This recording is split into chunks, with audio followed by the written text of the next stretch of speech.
This is the Unregistered podcast, and I'm Thaddeus Russell. This is a show about ideas, people, and behaviors that are considered inappropriate, out of bounds, or beyond the pale. The things you're not supposed to talk about if you're a school teacher, a college professor, a businessman, a politician, a parent, a neighbor, or even a podcast host. These are the things you're not supposed to say or even think if you're a good liberal, a good conservative, or a good citizen. Each week, I'll interview a person who has something bad to say. They might be a journalist or a professor. They might be a porn star or a drug dealer. They might just be an ordinary person with an ordinary job who doesn't care about the rules of polite society. I'm not interested in breaking the rules just to be a troublemaker. I'm interested in people who break the rules of conventional thought and to expand the scope of what is possible to say in our society. I'm interested in people who make me think. Unregistered is mostly supported by listeners. If you'd like to support the show and become a member of the Unregistered community, you can join the Unregistered Underground at unregisteredunderground.com. Members of the Underground receive access to my private AMA sessions and to our private Facebook group, as well as discounts on Renegade University courses and events. Again, to support the show and join the Unregistered community, go to unregisteredunderground.com. We also have 2 special Renegade University weekend events coming up. One is in Los Angeles, the weekend of February 1st to the 3rd, and the second is in Washington, D.C., and that's March 15th to the 17th. For more information and to sign up for the Renegade University special weekends with me in Los Angeles and Washington, D.C., go to thaddeusrussell.com/courses. I have studied philosophy my entire adult life. And that entire time, I have wondered almost every day, how does this help me? How does it help me in my everyday life? How does it help me with problems? How does it help me with the problems that are especially painful? My guest this week is one of the people who recently helped me understand why the philosophy I'm attracted to, which questions the validity of truth claims, which chooses to, rather than accept what people say is true, insists on looking at the history of everything that is claimed to be true, is exactly the way of thinking that is necessary to help me with the most painful problem in my life.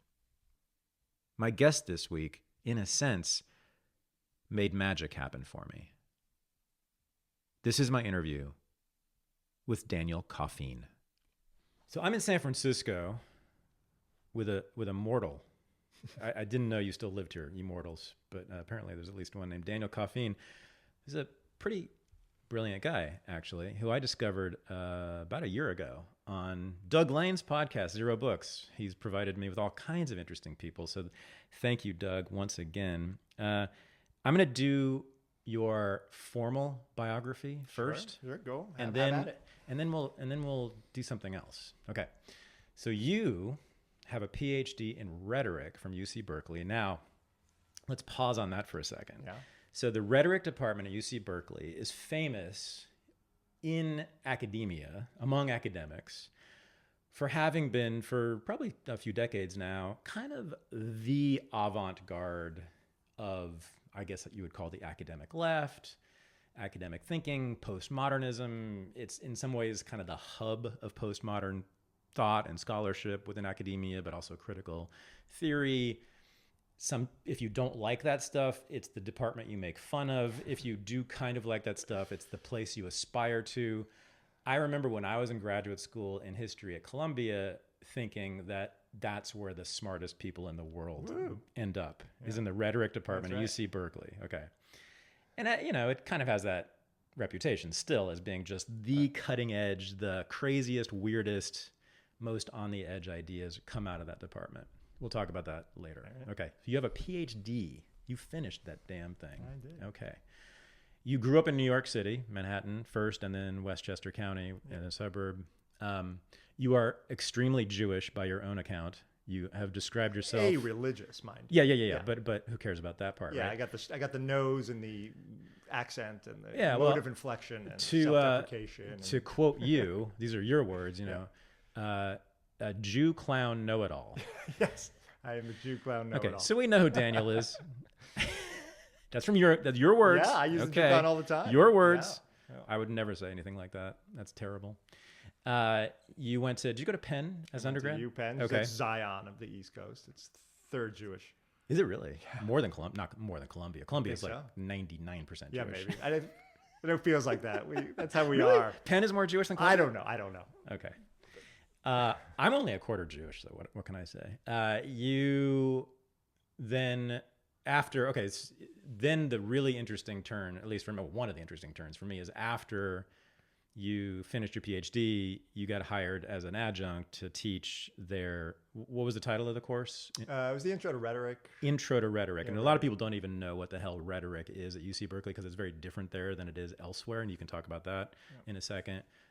You taught there, it's basically their survey, their introduction to this discipline, right? Yes.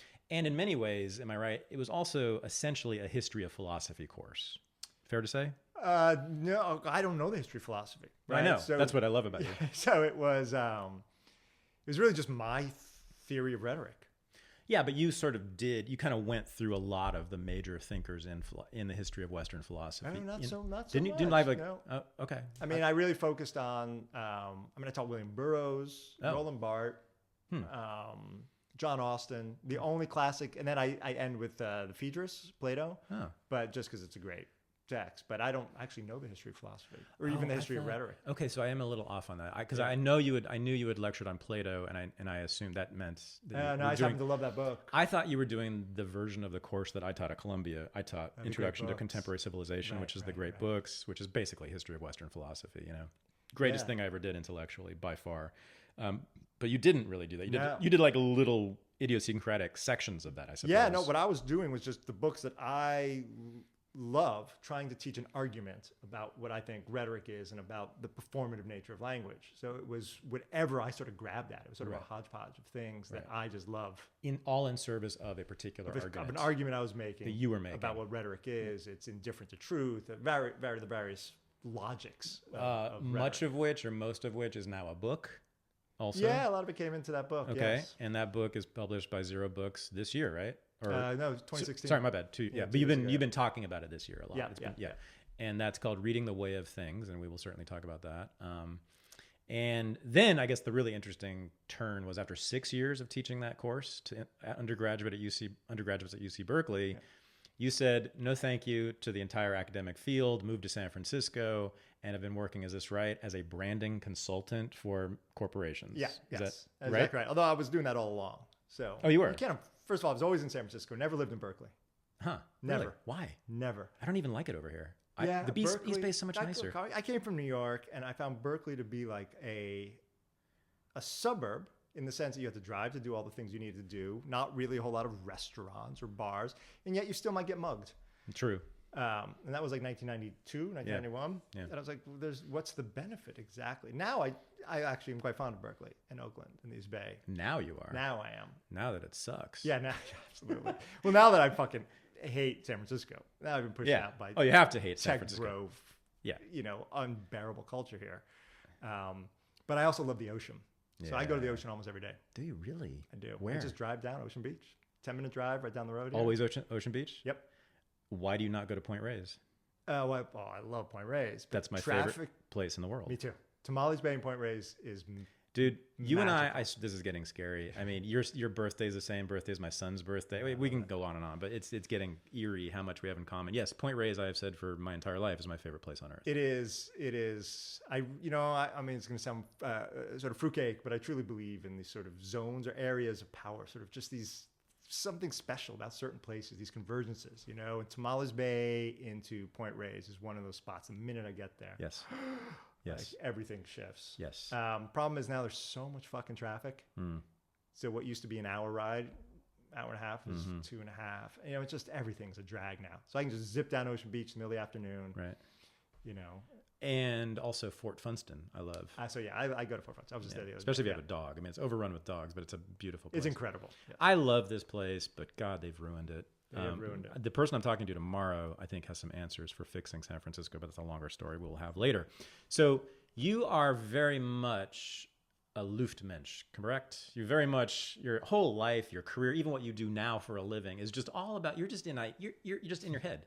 Just these ideas, and they kind of, and one of your things, shticks, another word that you've used, because I would never, ever stereotype you, is you play with words, ideas, concepts, and there's a lightness about your intellectualism. Is that fair? I hope so. Okay, yeah, that's what I. Yeah, and so it's about quite, for the layperson, quite obscure, esoteric, highly academic stuff on certainly the surface level.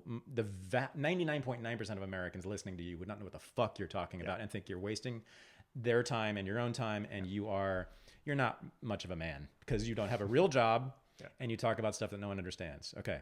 So that's precisely the criticism I get. Yeah. And in particular about this thing that's called postmodernism, or the way people think about postmodernism. Yep. You come out of, I know you have issues with various postmodern thinkers and the term itself and the category, but you certainly... No question. You're a postmodernist. Oh, yeah. Right. My bookshelf, it's a parody. Right on. Yeah. Cool. Okay.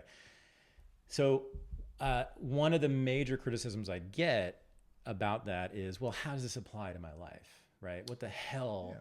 Is this just a plaything? Is it an academic plaything? And you and I'm pretty sure, agree that for a lot of academics who do that, it is totally a plaything, and we think they suck, right? 100%. Right on. Okay. So I want to read you something that changed my life. All right? Lay it on me.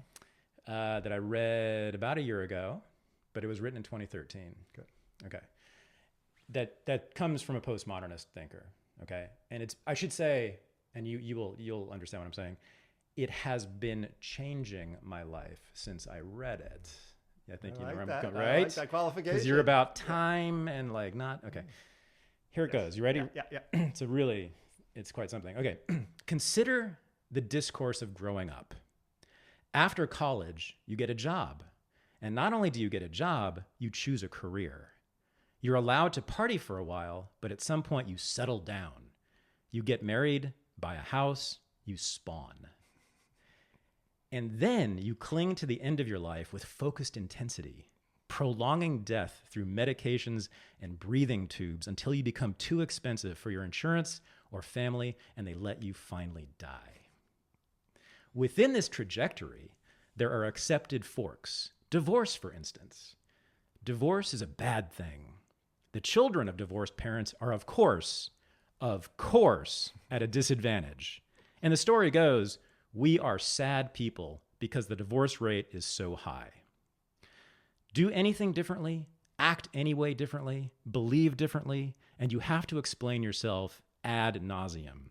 And your words will still probably fall on deaf ears. Divorce is bad, and how dare you feel differently? In fact, your elaborate justification is probably a defense mechanism so you don't have to deal with the sadness.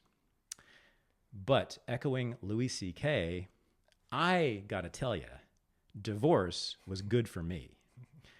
It's good for my kid. It's good for the world. In fact, I don't feel like I got divorced. I realigned my family.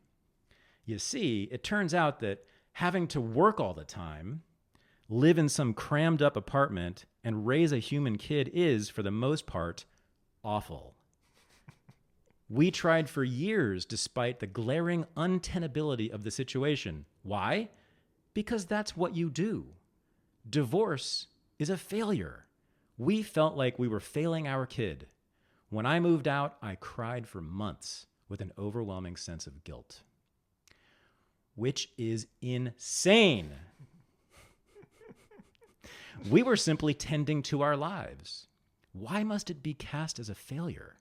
Today, we have a beautiful thing you never see modeled anywhere, a distributed household. That is, one household, two houses. Stay in a marriage, stay living together. When everyone is miserable day in and day out, then you're not considered a failure. You don't have to explain yourself. You don't feel guilty. Google the word divorce, and right after the lawyers, you'll see coping sites for the children of divorce. People ask me all the time, how is your son dealing with the divorce? But if I were to ask, how is your son dealing with you and your idiotic husband, I'd be an asshole. The author of that is you. Yeah. And you wrote that on May 13th, 2013. Jeez. And when I read that, it changed my life, or it started to change my life. And I have been thinking about that almost every day ever since. And working hard. Yeah. Working hard to be more like Daniel Coffeen. That's very, very kind. It's funny hearing it now. It sounds fucking great. I was like, I wish I could read that now for me, you know, like I barely have the wherewithal to write something that. So let's do two things. Now, yeah. So I want to do two very Daniel Coffeen things. I want to talk about what just happened. Yeah. And I want to hear your reading of my reading. Yeah. Okay. And then I want, if you're willing, to collaboratively write not the history, because we don't believe in that, write a history together, both of that text and of what just happened right here at your kitchen table in your house in San Francisco. Yeah. You down? Yeah. Let's do it. First of all, do you still feel this way? More than ever. Okay. Absolutely. I want you to tell me what you were thinking and feeling as I was reading it. How was your reading of my reading of your text? Yeah, it's funny. You know, you first started reading, I was like, God, this sounds sort of familiar. You know, and then there's certain words I know I just use, like trajectory. The minute I hear it, I was like, that's me.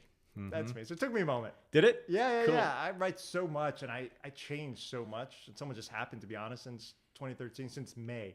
My life changed very dramatically 1 month later. Oh, what happened? My sister was diagnosed with cancer and was dead 5 months later. Wow. And I watched her die. Wow. And that was right before. Huh. Right. It's literally like you did not know what was coming. You didn't know the train was headed your way.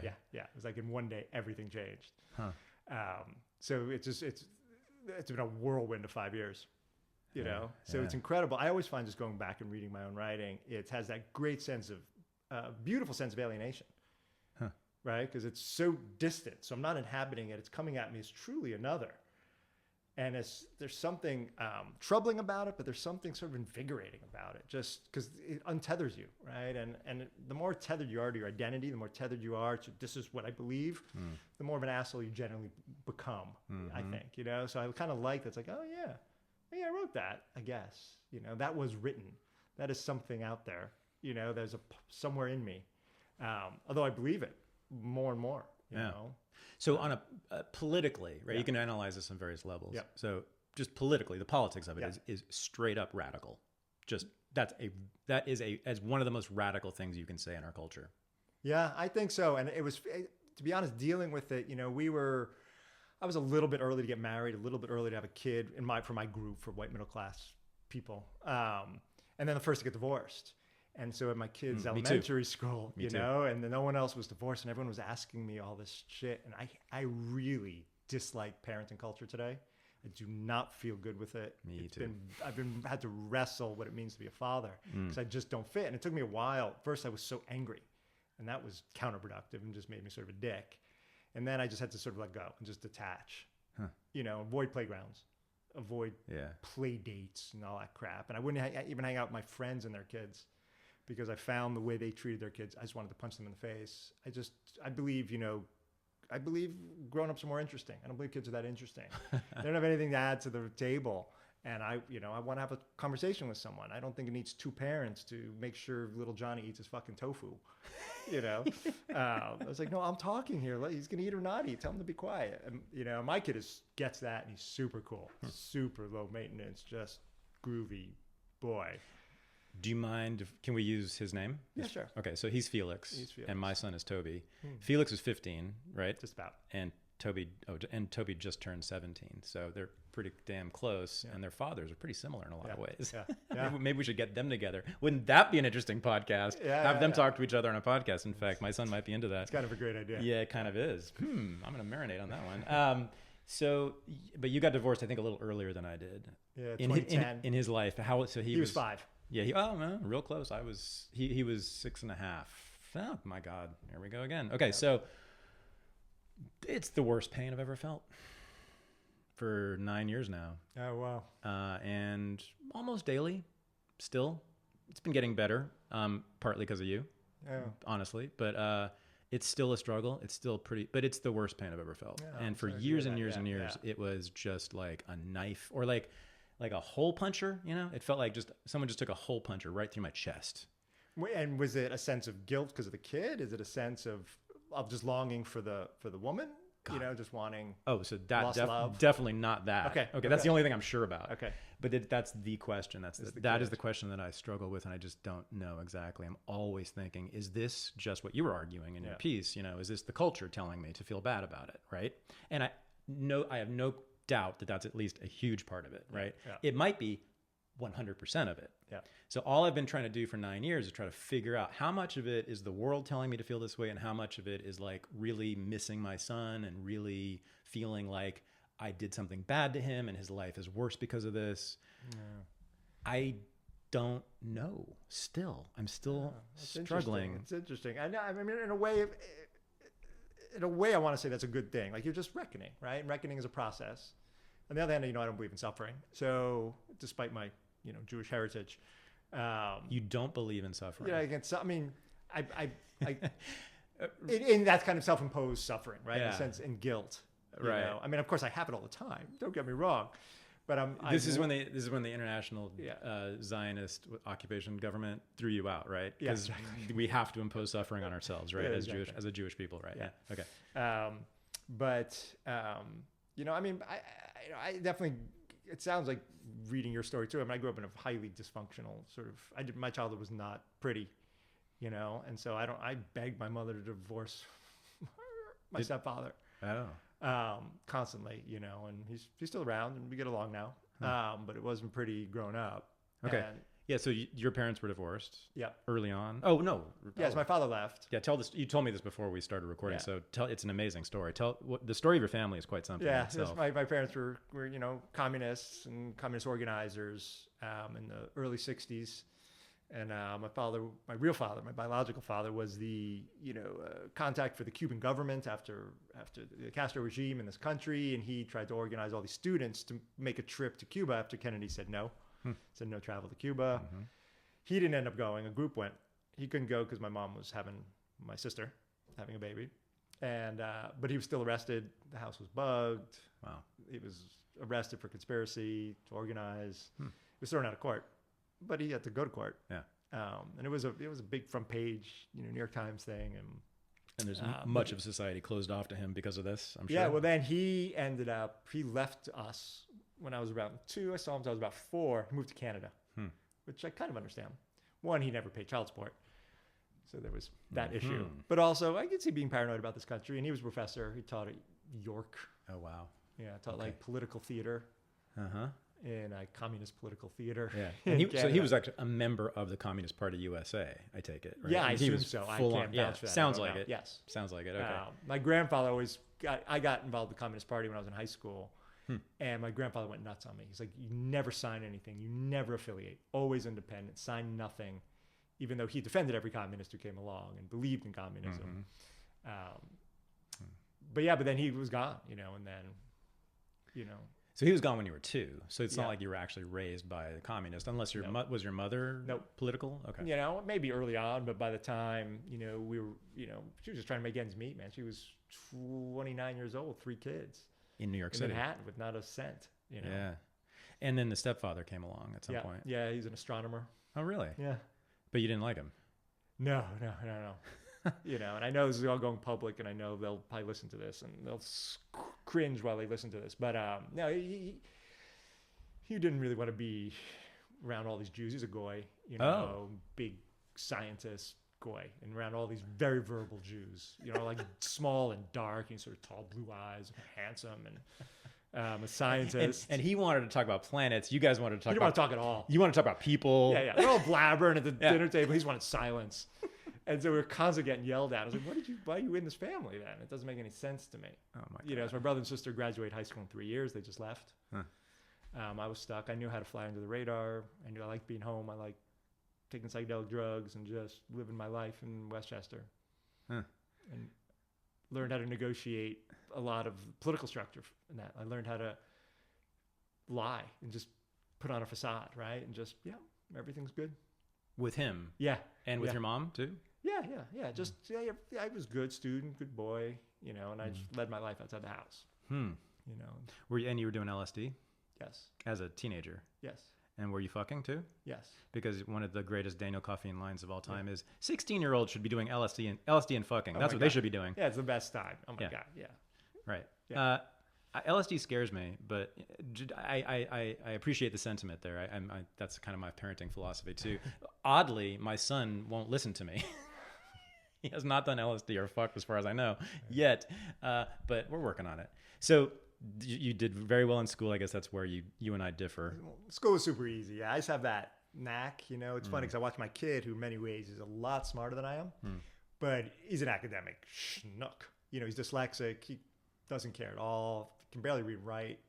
He's brilliant. He's super articulate. He makes movies. He's super visual. He's socially empathetic. Reads rooms. He's just in a way so much smarter than I am, but he struggles. He doesn't care that he struggles. I don't care either. I was like, just pass your classes so no one bothers me.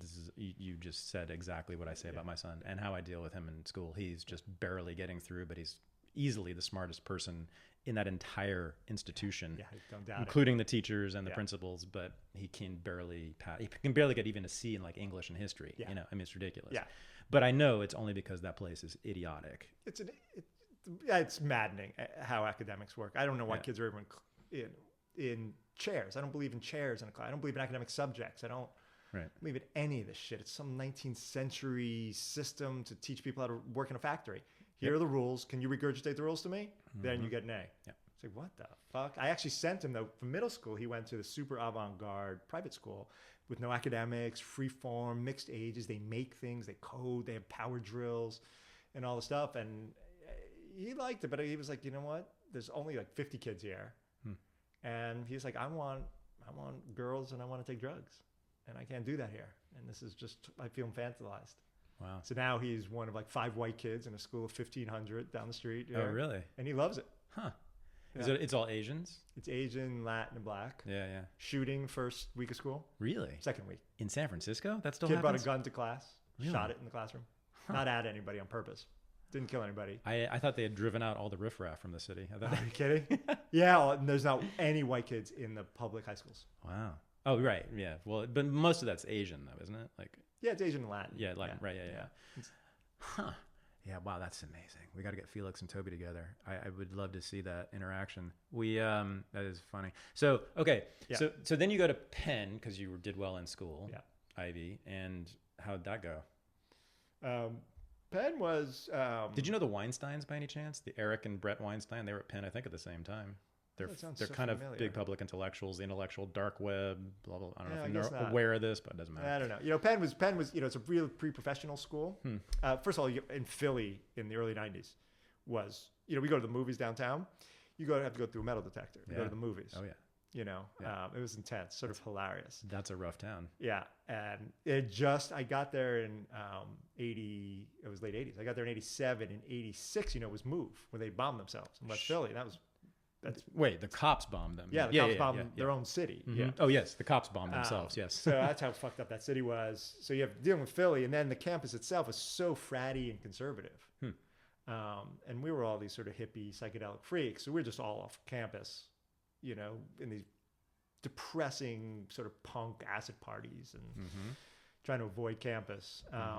But I did discover, that's where I discovered Foucault. I was about a junior. I was so bored in school. And then there was a new department called Cultural Studies they started. A guy named Peter Stalybras. Yeah. Who was a Shakespeare scholar. I know him, yeah. And he was teaching class, and I kind of just fell in love with him, and I became his assistant. And oh, really? And with Foucault. And then I just doubled down, individualized my major, called it History of Consciousness.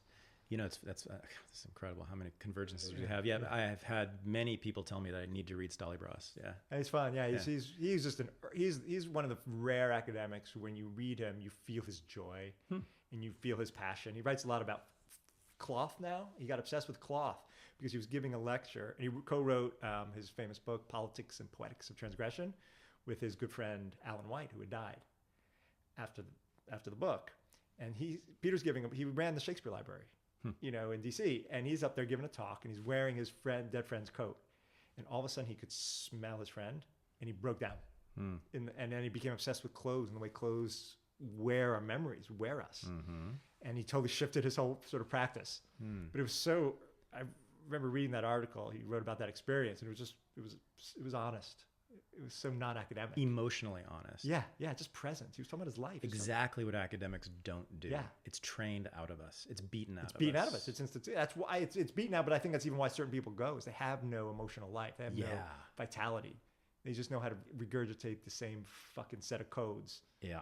And that's one of the major themes I would say about your work and your attitude toward ideas, is that you're really interested in joy, pleasure, in ideas, in thinking, in doing what we do. Yeah. You are always exuberant when you're talking about ideas, and you're seeking, I would say, pleasure in them. 100%. Like, that's your objective. Yes, right? 100%. I thought that's what academia was going to be. Oh, fuck no. You know? And I couldn't believe that, how sterile it was. And then I was going to write my dissertation on William Burroughs. And I was like, good luck. And then I was like, you know what? Burroughs is so close to me and so cool. I'm not going to do this to him. Exactly. Does not deserve this shit. Exactly. Deleuze can handle it. Exactly. You know? Right. He's made for it. So where were you intellectually, politically as an undergrad? So I abandoned myself sort of a communist, you know, coming out of high school. I was president of my high school for 2 years and tried to lead a revolt. I wanted a student-run school. You know, my symbol was the fist. You know, and I was very knee-jerk, very uninteresting. You know, I wore Che Guevara and Lenin shirts, and I thought I was all. You were getting your dad back. Yeah, maybe. Maybe, yeah. I don't know. But I also liked that it was weird. I mean, Che, Cuban, right? I mean, Cuban revolutionary. It's a good read.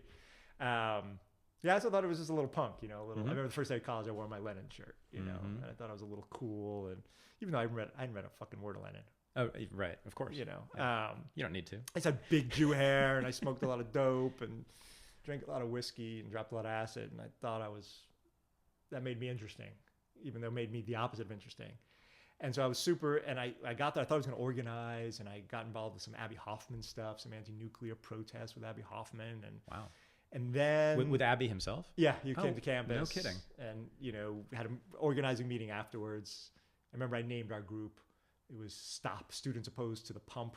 They were going to pump water around a nuclear reactor, which was our drinking water. We were protesting outside. I mean, because Abbie was not a communist, right? I mean, in some ways, I don't know if he said this ever, but for me, Abbie Hoffman represented, for my politics, the good part of the 60s left. I mean, it was this countercultural first and sort of hardcore politics second stuff, right? And in many ways making fun of the kinds of people that you and I were idolizing as young communists. And I was somewhere, it's interesting when I was reading what you were writing, and I was about the communists with their little Mao hats and their Mao clothing and all that crap, and there's the absolute lack of joy. They're basically just bureaucrats all over. Exactly. Again, you know, and that was my realization. So I'm trying to organize, and I suddenly realized that I don't know if I believe that these definitions of community I don't believe in. Like, I never want a community of like-minded people. There's nothing more horrible and terrifying to me, right? I want a community of not like-minded people, which shifts the very definition of community. Yeah. And that's been my more recent obsession over the last dozen years or something, trying to understand how can you have community. That's why I'm super interested in neighborhoods where you get this absolute random gathering of people, yet we have such common interests that are so clearly defined, right?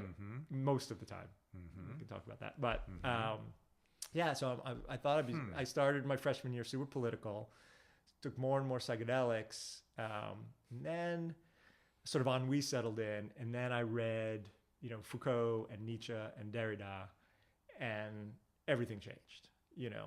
And I just suddenly had this sort of disdain for organization, for the sort of bureaucratic, for the lack of joy, and the performative nature. So if you want to rebel, you can't. It's not the content anymore that matters.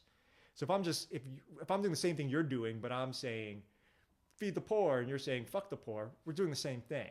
That performatively, I wanted to enact a different culture, a culture of joy, right, and a culture of difference, and I wanted to be differently.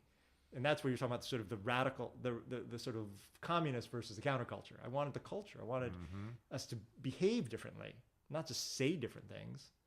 And you mean, I think you mean, because I've heard you say this elsewhere, you're talking about multiplicity, pluralism. You're talking about not just one camp being different than another camp. You're talking about, you celebrate, am I right? difference among individuals, right? As many differences as possible is what you want. Yeah. And a fundamental respect for that. And to sort of embrace and be inside of and love and celebrate the difference in each case. Yes. So rather than, there's nothing more creepy in the liberal world to me than tolerance. I don't believe in tolerance. I don't have to tolerate you. Yep. I affirm you or I ignore you. Yeah. I don't just tolerate is so condescending. Terrible concept. Yeah, it's so creepy and imperial and bizarre to me. The whole liberals, nothing worse than liberals. I have a hard time in California because there's the smugness and sanctimony of liberals. I've never noticed that. They're just just the bigotry of liberals. I'm like, it gets me in a lot of trouble. I mean, especially now. We have to be somewhat fair. I mean, I don't think they've always been quite this bad, but it's off the charts now. I think. And of course, we say this, and people go, "Oh, you're conservative." Like, please, no, I'm not anything. I'm me. Like that's my whole. Well, no, I think you're radical. I mean, I know you're radical. Yeah. I'm sure of that. I'm pretty sure I am too. But we're not. Yeah. Anyway. Yeah. Okay, I didn't actually know that particular part of your story. That's really interesting. So you made the big turn early on, much earlier than I did. I was still fully committed to socialism. Yeah, how long? When was your turn?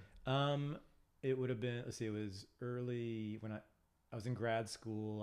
So it would have been like early 30s. Yeah, okay. And I just randomly came across a guy who was also a grad student in sociology who was at CUNY, and we were hired to run basically a commie labor conference at Columbia, totally randomly as staff. Yeah. So we were around all these sort of luminaries and talking, the big academic left people, Cornel West and Richard Rorty and all these people, Katha Pollitt and all that stuff. And I was just disgusted by all of them and found it to be, and I said this at the time, this is the politics of death. That's a great line.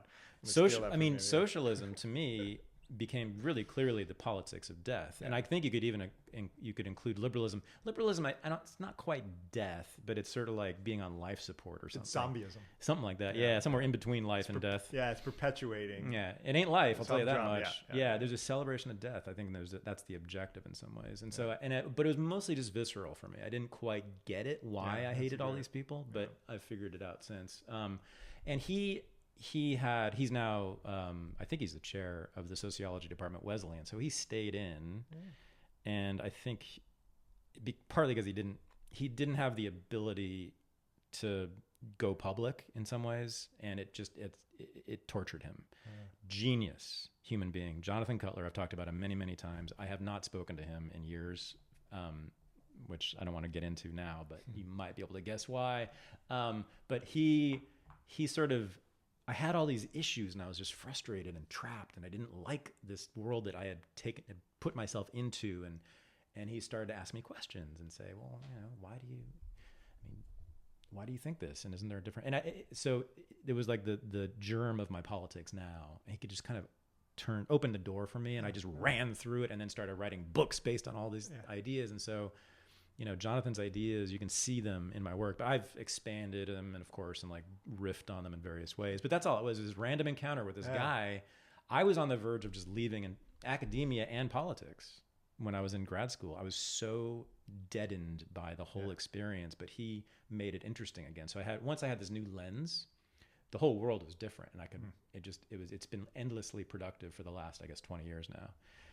So, okay, so that's cool. So then that took you to rhetoric, I take it, right? Yeah. When I got obsessed with Foucault. Reading Foucault was just like coming home, man. It was weird. It was just uncanny. I hadn't read Deleuze yet. I read some Derrida. It was Foucault. Just his humor, the joy, just thinking about things. I kept being so frustrated with history classes. I was just sitting in these history classes. Oh, you were history major? Yeah, that's right. And mostly because my history teachers in high school randomly were both Marxists. So we read like weird shit. We read the Communist Manifesto, and like they taught me to write and think. They happened to be the smartest guys, and then I had all those AP credits. So I came in already kind of half done with the major. And I always tell my students, take whatever major it makes you do the least work, not what you're interested in. It gives you the most freedom, man. Don't buy into the subject. Totally. No one gives a shit what your major was later. Exactly right. And so I was almost done with history, but I couldn't believe you're in a class and they're talking about treaties and governments. I was like, what? How is this history? I don't understand. This has nothing to do. What about the architecture? What about all these other things? I kept trying to articulate it. What about sex? Yeah. Did they ever mention sex? Exactly. Not once. Sex, madness. What are people doing? How do they sleep at night? What's the lighting system? I got obsessed with Paul Virilio recently. His history of light. You ever read Paul Virilio? No, don't know this.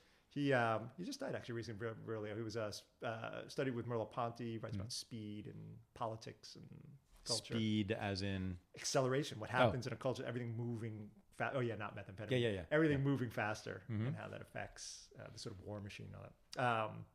But, he has a great history of light. When things start to get lit, what happens when things are lit at night versus not being lit, right? And I was like, that's history.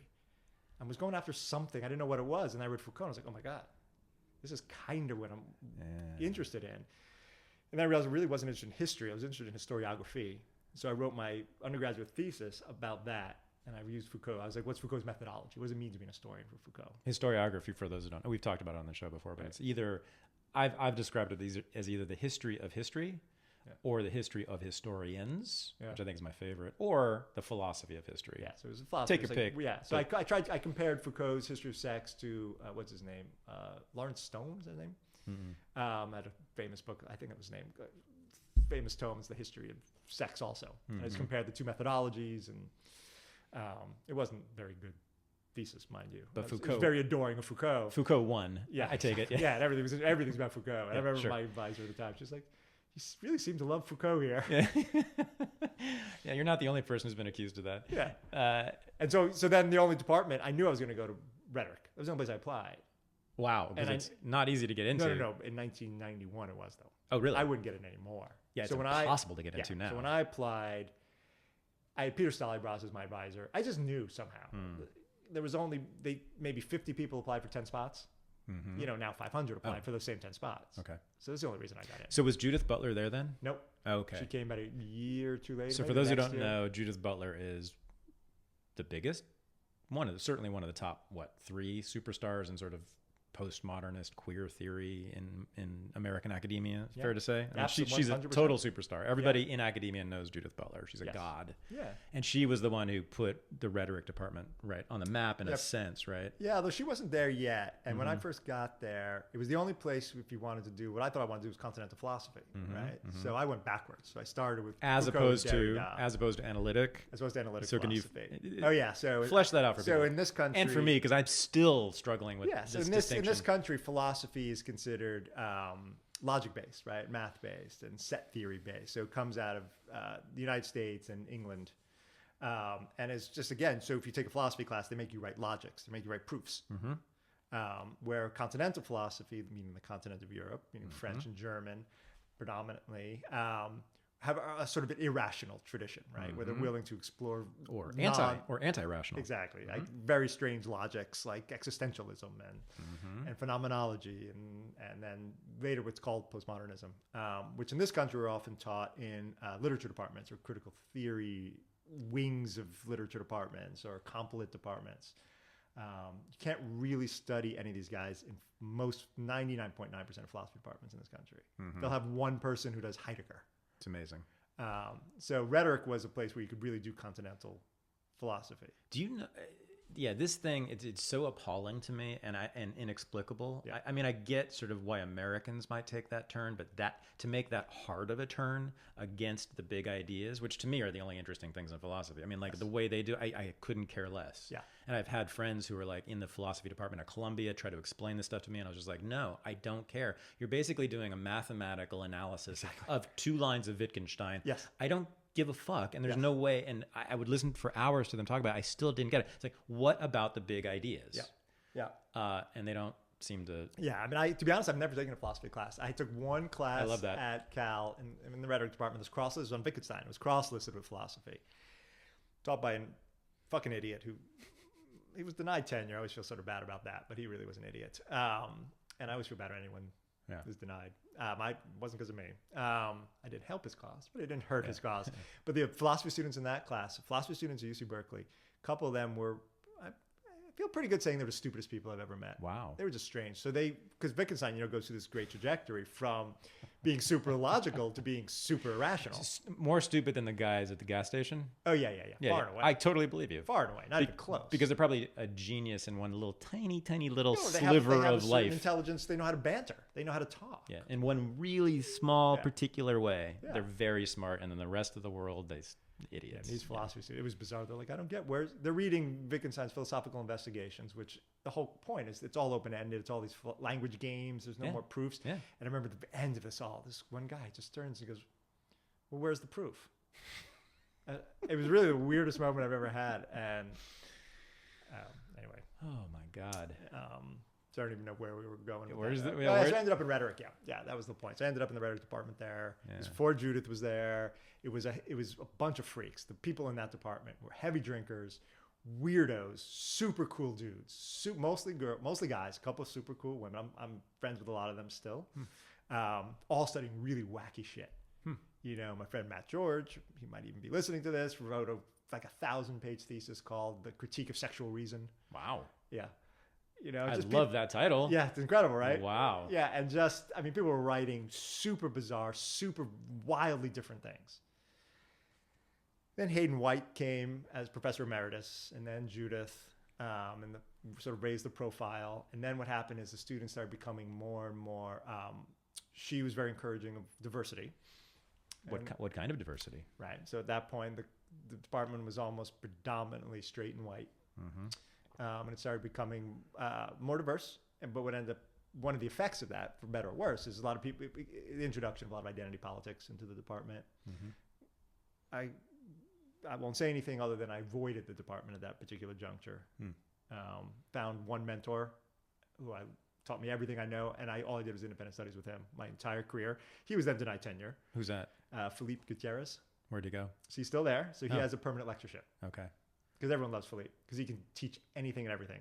From video games, he has a law degree, teaches legal theory, to postmodern theory, to classics, he teach anything. And he's smart as hell, and he's just non-tenure track, though. He was denied tenure because he never published. But everyone loves him, so they gave him a permanent lectureship. So no one outside of Berkeley has heard of him. That's right. He has no books. Far and away the smartest guy out there. And he's the best teacher at Berkeley. Easily. Hands down. Everyone who comes across Philippe loves. So he's had a contingent job ever since, or whatever, for years, right? Yes. He could get fired at any time. No, he has this permanent lectureship. Permanent. So it's like tenure? I didn't know they had this. It's like tenure. You can't do it with graduate students. There's a different pay scale, so he doesn't keep getting bumped up. Okay. That was what I asked for. That's what I was denied. Oh. Yeah. Okay. I didn't know they had that. Yeah, because you can't teach more than 6 years at Cal without running into labor law problems. Right. So I know there's some things you can't tell me or don't want to tell me about how things went south at Cal with you. But I can talk about the more the better. Yeah, I can talk about some of them. Yeah, keep in mind that most listeners will have no idea who Judith Butler is, right? Sure. But I do think it's really interesting kind of what went down with you. Yeah. And in this very famous, revered department in academia, it sounded pretty nasty. And when you were telling me about it, I was actually surprised. So that was back when I was just finishing up my degree. Department, again, I had a lot of support in the department, but there were certain institutional pressures to do certain things to both their credit and not. Like I wrote a dissertation that would never get me a job. There's no clear field. I'm just writing a theory of rhetoric. You know what I mean? So where am I going to teach after that? Right. And I curse in the damn thing. And I make jokes. In the thesis? Yeah. I do no review of the literature. I didn't read any other academics. My bibliography is all primary sources. Wow. Yeah. Huh. Yeah. So, and they let me get away with that. But and my committee ended up being one was Charlie Altieri. I don't know if you know Charlie. He was sort of a hero of the critical theory, super cool dude, taught the English department at Cal. Yeah, not sure. Yeah, okay. I don't know if he's retired or not now. He was cool. And everyone's kind of gave me the green light. It's all right, it's done. It's cool, whatever. Maybe I'm shocked actually that you went as far as you you were much more of a rebel and an iconoclast than I was. But I definitely. I pretty much followed the rules. I started to subvert the content, but that was very gradual and sort of within a very formal structure of my work. If you read my books, I mean, it's just straight history. Like methodology is very traditional. Yeah. But of course, the content is different. But you're kind of breaking all the rules. I mean, you're cursing a lot, even more than I did in class, which is one thing. But then cursing in your written work, I mean, that's really a ton. But when it was apropos, you know. Yeah. But yeah, I made jokes, and you know, I remember when I sent it off, people were like offended. When I dismissed, because everyone was like, "Why don't you read Heidegger? It's missing from your dissertation." And I found reading Heidegger unbearable. Oh yeah. And I said, just look at the guy. Why would I read him? Yeah. And people got really offended by that. So I had a line like that somewhere in there. I would imagine. That didn't go over well. So Judith Butler and her partner Wendy Brown, who was not there when you were there, but she's there now. They were kind of heroes of mine for a while. Wendy Brown's book, States of Injury, is one of the most important books anybody should and could read. I mean, she has this concept called wounded attachment that, in fact, people have been deploying it recently a lot and talking about politics. I think it's extremely useful. I think identity politics is very much about wounded attachments. It's basically so-called marginalized groups seeking recognition from those they identify as their oppressor, which is just an incredible irony, right? We need you to see me and know me. And so in other words, what is privileged, what is made important is the oppressor's consciousness and the oppressor's attitude toward you. So, right? So they're inverting, it is radically conservative. Yes, right? Brilliant. Yeah. Okay. So she kind of, in that book, she lays that out, and it's completely genius, and it's obviously influential for me in my politics. It's a phenomenal book. But in little moments in that book, she says things that freak me out, like, well, yeah, but there are, traditions and customs and norms that are important to hold on to, dating back to Plato and the Republic. I'm like, what the? I mean, that's the most reactionary conservative thing you could say. And Judith Butler, her famous book is Gender Trouble. And if there's sections of that where you will see me, you will see my ideas, where she's just like, categories can change, flow over time, over space. Therefore, we don't need to be women and men. We don't need to be male and female.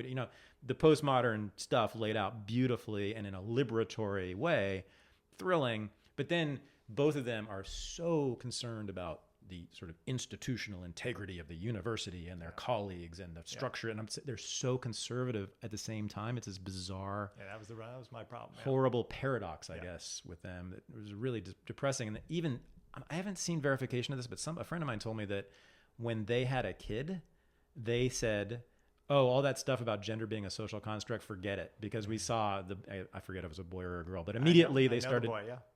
A boy, like Daniel. Apparently, oh really? Apparently, like he would just go straight to the Tonka trucks instead of the, at the parties or whatever, the birthday parties instead of the playhouses or whatever, the girls' playhouses.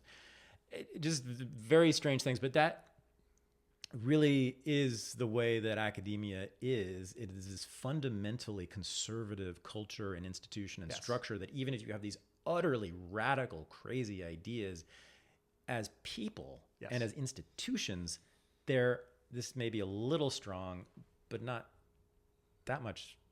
Prisons. I mean, you can't do a lot of stuff. There's many things that are proscribed. You cannot do. You're not allowed to. 100%. And I think, I feel comfortable saying this. I think, Professor Butler was a great example of that. Just, from when she first of all, I did one of my dissertation fields with her on, a lot of people don't know this about her. She's a Hegel scholar. So I did a field on Hegel, Kierkegaard, Nietzsche with her. And I learned Hegel from her. I mean, she's smart as shit, and her take on it was I never would have seen without her.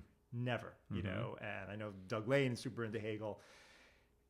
Her take and the things I noticed just in the text, just as rhetoricians, we just have a different approach, right? And the shifting of pronouns and the plays of language. I mean, she just, and that was an incredible experience. And then it came time to write the dissertation, and after the exams, and she actually chaired the exams. And then I was asked for my prospectus immediately. You have 2 weeks, give me your prospectus on the table. Which is, for people who don't know. Oh yeah, which is, the outline for my dissertation should be due, And I was like, I don't plan on writing an outline. That's not the way I think or work. I don't believe in outlines. I never taught them. I taught against the idea of an outline. Right. Prospectus is required basically in pretty much every PhD, I think, department. I never wrote one. Maybe I wrote it after the fact just to fill in the fun. I don't You're remember a bad anymore. boy. You were worse than I was. I think at some point they just decided to write me off. Like they knew I was going to get done quickly. I loved writing my dissertation. I love writing, and I loved writing a book. Mm-hmm. You know, my dissertation is kind of incoherent, but you know, especially the chapters I wrote really high or particularly incoherent. Oh, you wrote? I tried. You purpose. wrote high also? I wrote one chapter. And I was like, this chapter is really bad. I usually don't do that, but that one chapter I was like, oh. But I never got rid of it. I just kept it. Chapter on Derrida was just a mess. So she was no longer on my committee. Kind of wrote off the possibilities of really having an academic job for real after that. But I didn't want one. I never applied. I love teaching, so that's why I just stayed adjunct. They asked me to do that, and I just loved it. Yeah. You know, but I never went on the market. So for 6 years, though, you introduced Berkeley undergraduates to rhetoric. Yes, I did. Every one of that major went through me. Okay, so capital R rhetoric, right? Every one of them went through you. I love that. Okay, so let's do this. This is really important. I've heard you do this, and I didn't know this until I heard you talk about this. The difference between capital R rhetoric as a discipline now, especially at Berkeley, okay, and philosophy, capital P philosophy, right? There's a very important difference between the two, which I've heard you lay out, but can you do that now? Oh, yeah. I don't know exactly what you're thinking of, but rhetoric is, I always call it I think I even call that class the art and logic of circumstantial propriety. It's all about reckoning the emergent moment. It's about making sense of life, a life that's in motion. Rhetoric is always about this audience, this moment, this event. But I'm in motion too, so I never have objectivity vis-a-vis it. I'm constituted by it. Mm-hmm. So it introduces a whole nother set of ethics, a whole nother set of just understanding of being and identity, and never asks big questions. We don't care about big questions. It's always the particular. Right. You know, where philosophy always has its preset categories. What is mind? What is self? What is truth? What is ethics? And rhetoric would always say, well, in what context? According to whom? It depends. Right. Yeah. Or philosophy will ask, is there truth? Right. And rhetoric is not interested in that question. It's not that we say there's no truth. Right. Truth can be quite useful in an argument. It's just not always. You're not interested. Not always applicable. Yeah. What you would be interested in, I think, am I right? As a rhetoric scholar, I suppose, is how truth is talked about. Yeah, exactly. Yeah, exactly. Is that right? Okay. How is truth deployed? Why? That's Nietzsche. A lot of Nietzsche's writing. It's exactly. Just truth gets to be used and Foucault as this tool. Very much. I mean, that's what they're all about. That's what they're all about. How is truth used as a vehicle to distribute bodies, to control people, to? Yeah. The way I heard you talk about it before was that philosophy is interested in getting through the language or using language to get through the language to the truth. Mm-hmm. Whereas rhetoric, I'm paraphrasing you, in rhetoric, we just stay in the language. We stay in the language, and we are concern ourselves with the language only. That's better. Yeah. So Plato's a great example, right? Mm-hmm. I think that's why I talk about it in my book. But so when philosophers read Plato, they sort of ignore this hilarious character of Socrates to a large degree, right? And they ignore a lot of that it's a play, and they try to extract these concepts. Mm-hmm. Right. So Platonism, and the cave and all this stuff, but they ignore. So if you read it as a play, you realize that Socrates is often kidding. He's often ironic. In fact, Kierkegaard says he invents irony. Mm-hmm. Right. So he's both saying it and not saying it. So the reason I always taught the Phaedrus is because it's perfect like that. Because he makes a whole speech denouncing rhetoric, but it's perfect. It's perfect rhetorical execution.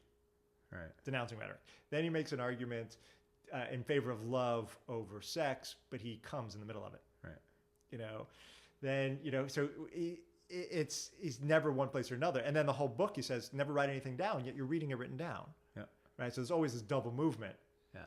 And that's where rhetoricians are interested in, the performance of it, the text itself. So when I was a 19-year-old philosophy major in college, I remember Plato introducing me to these very bad people called sophists. Oh, yeah, exactly. Yeah. I call myself a sophist. So I know. Sophists are people who simply play with words, and they have no serious intentions, and they're not interested, most importantly, in finding the truth through language. They're just interested in language, Plato said. Yeah.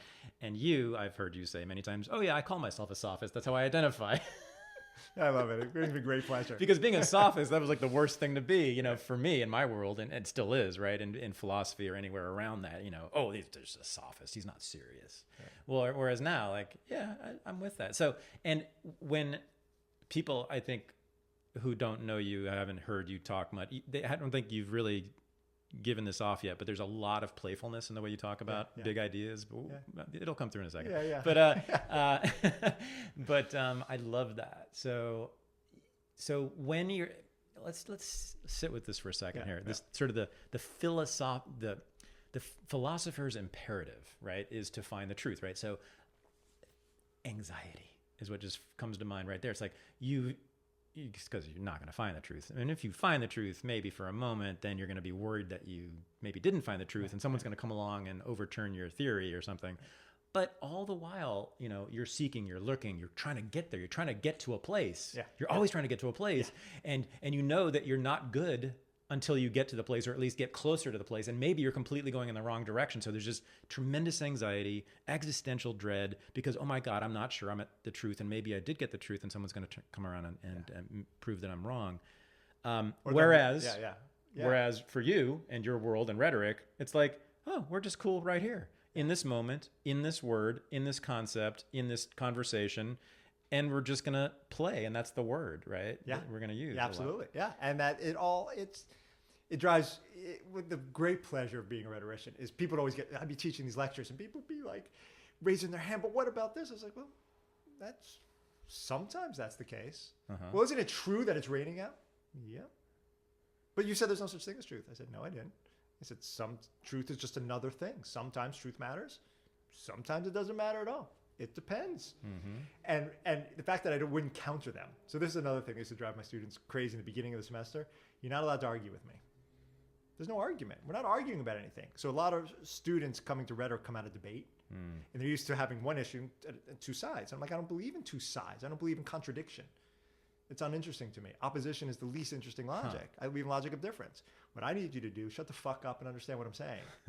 Right? You can disagree or agree with it. That doesn't matter to me. I don't care if you like it or don't like it. That is of no interest to me. That's on your own time. When you're sitting here, just try to understand what the fuck I'm saying, because it's complicated enough.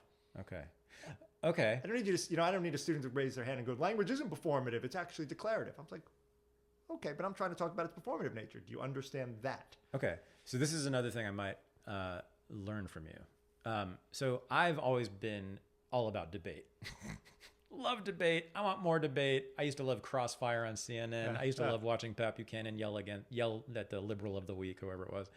I love that, and Renegade University, going into it, I thought we're going to be, not entirely, but much of it's going to be about that, like a real conflict of ideas, that whole thing, right? Which you don't see actually in college campuses anymore, right? And so, and I just like it.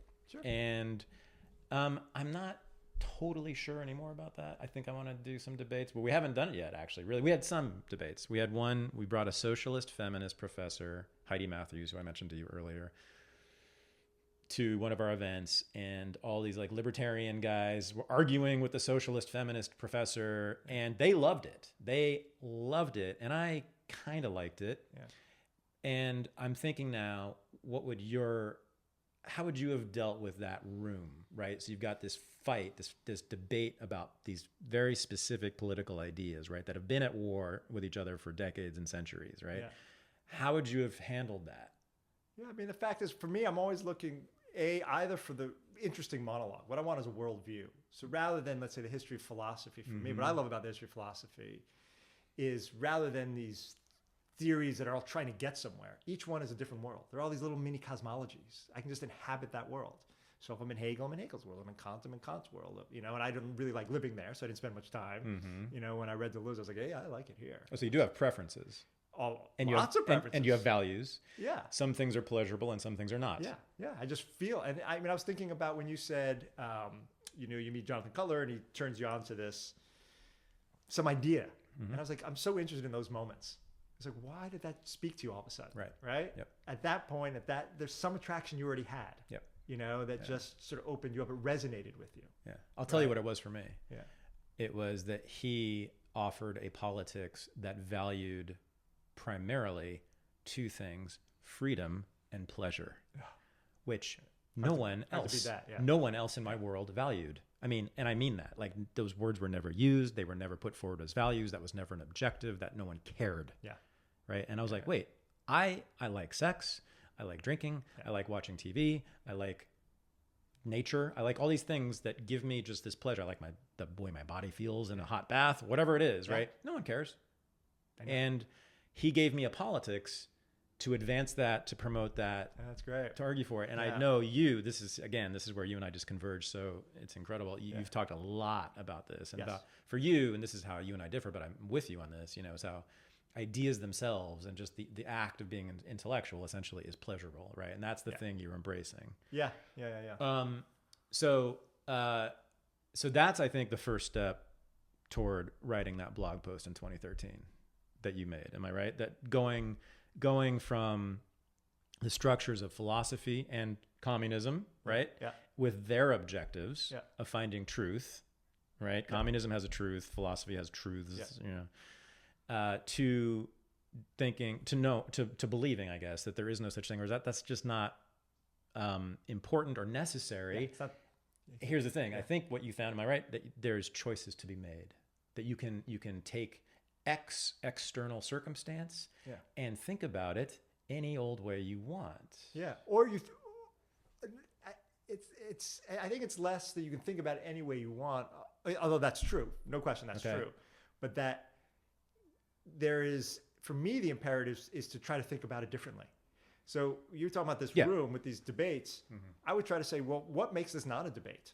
How can we structure this? Either A, as these different monologues, these different proliferations of two different worlds that may or may not overlap. Who the hell cares? You say yours, you say yours. They just both exist. They both exist. In this room at this time. How often do two things...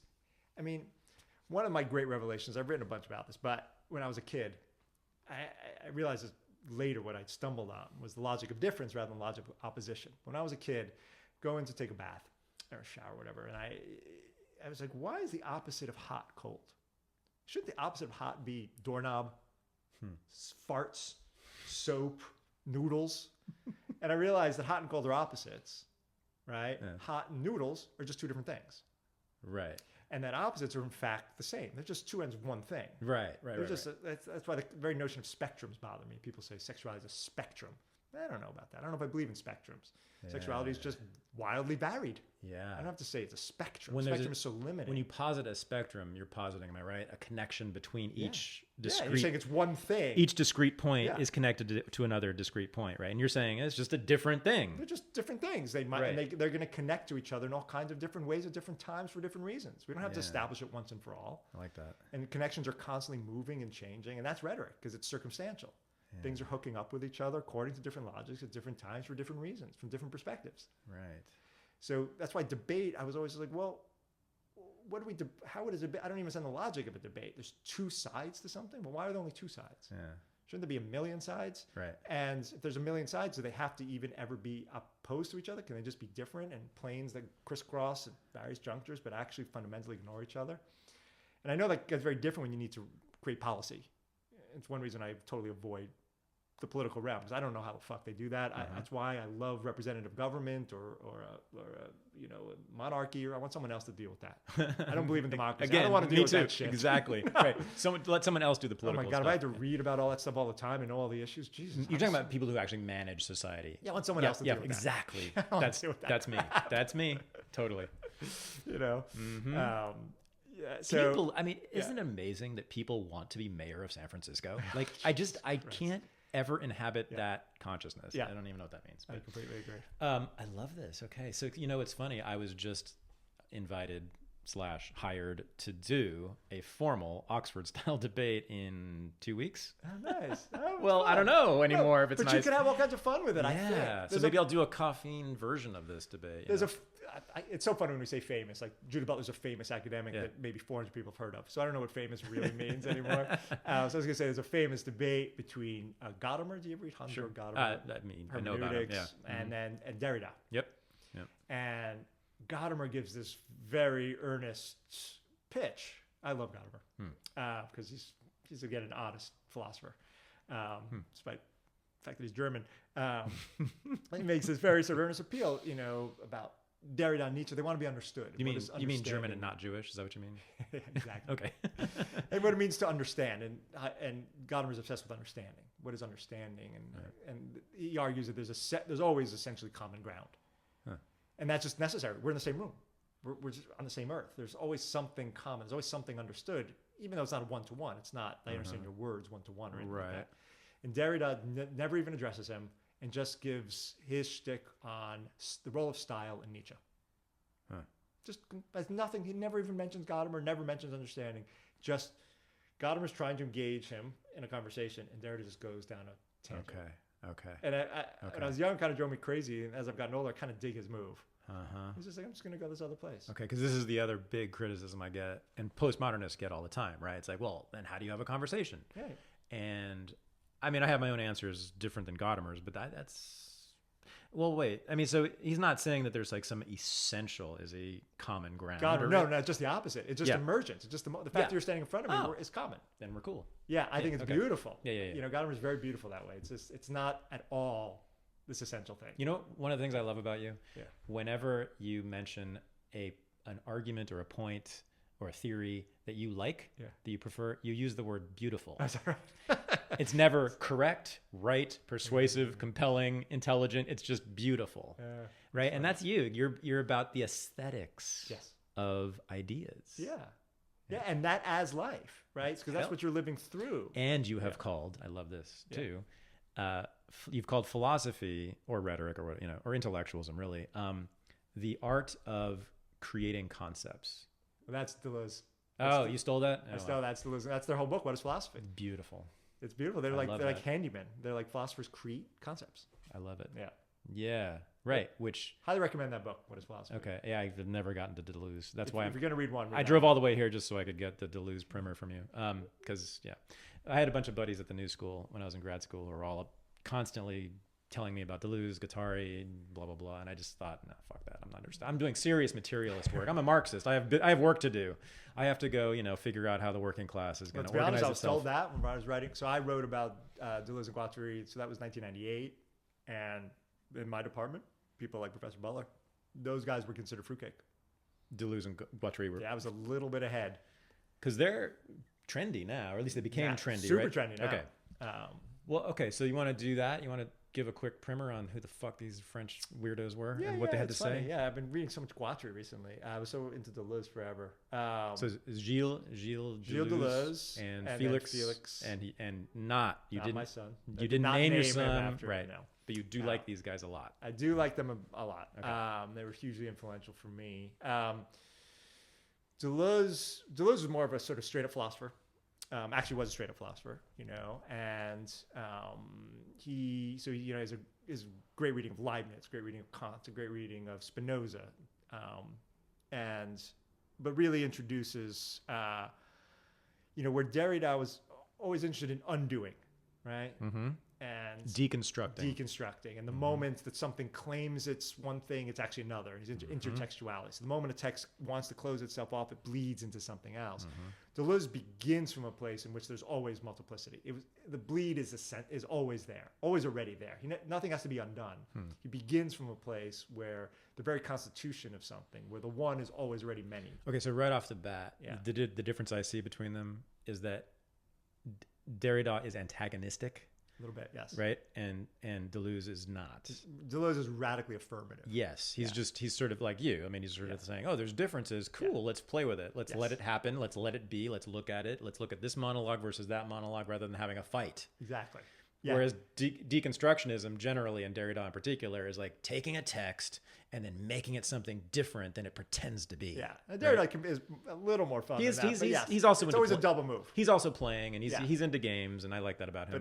But it's a double move where Deleuze. I mean, from also a sort of shtick side, Derrida is very academic. Mm-hmm.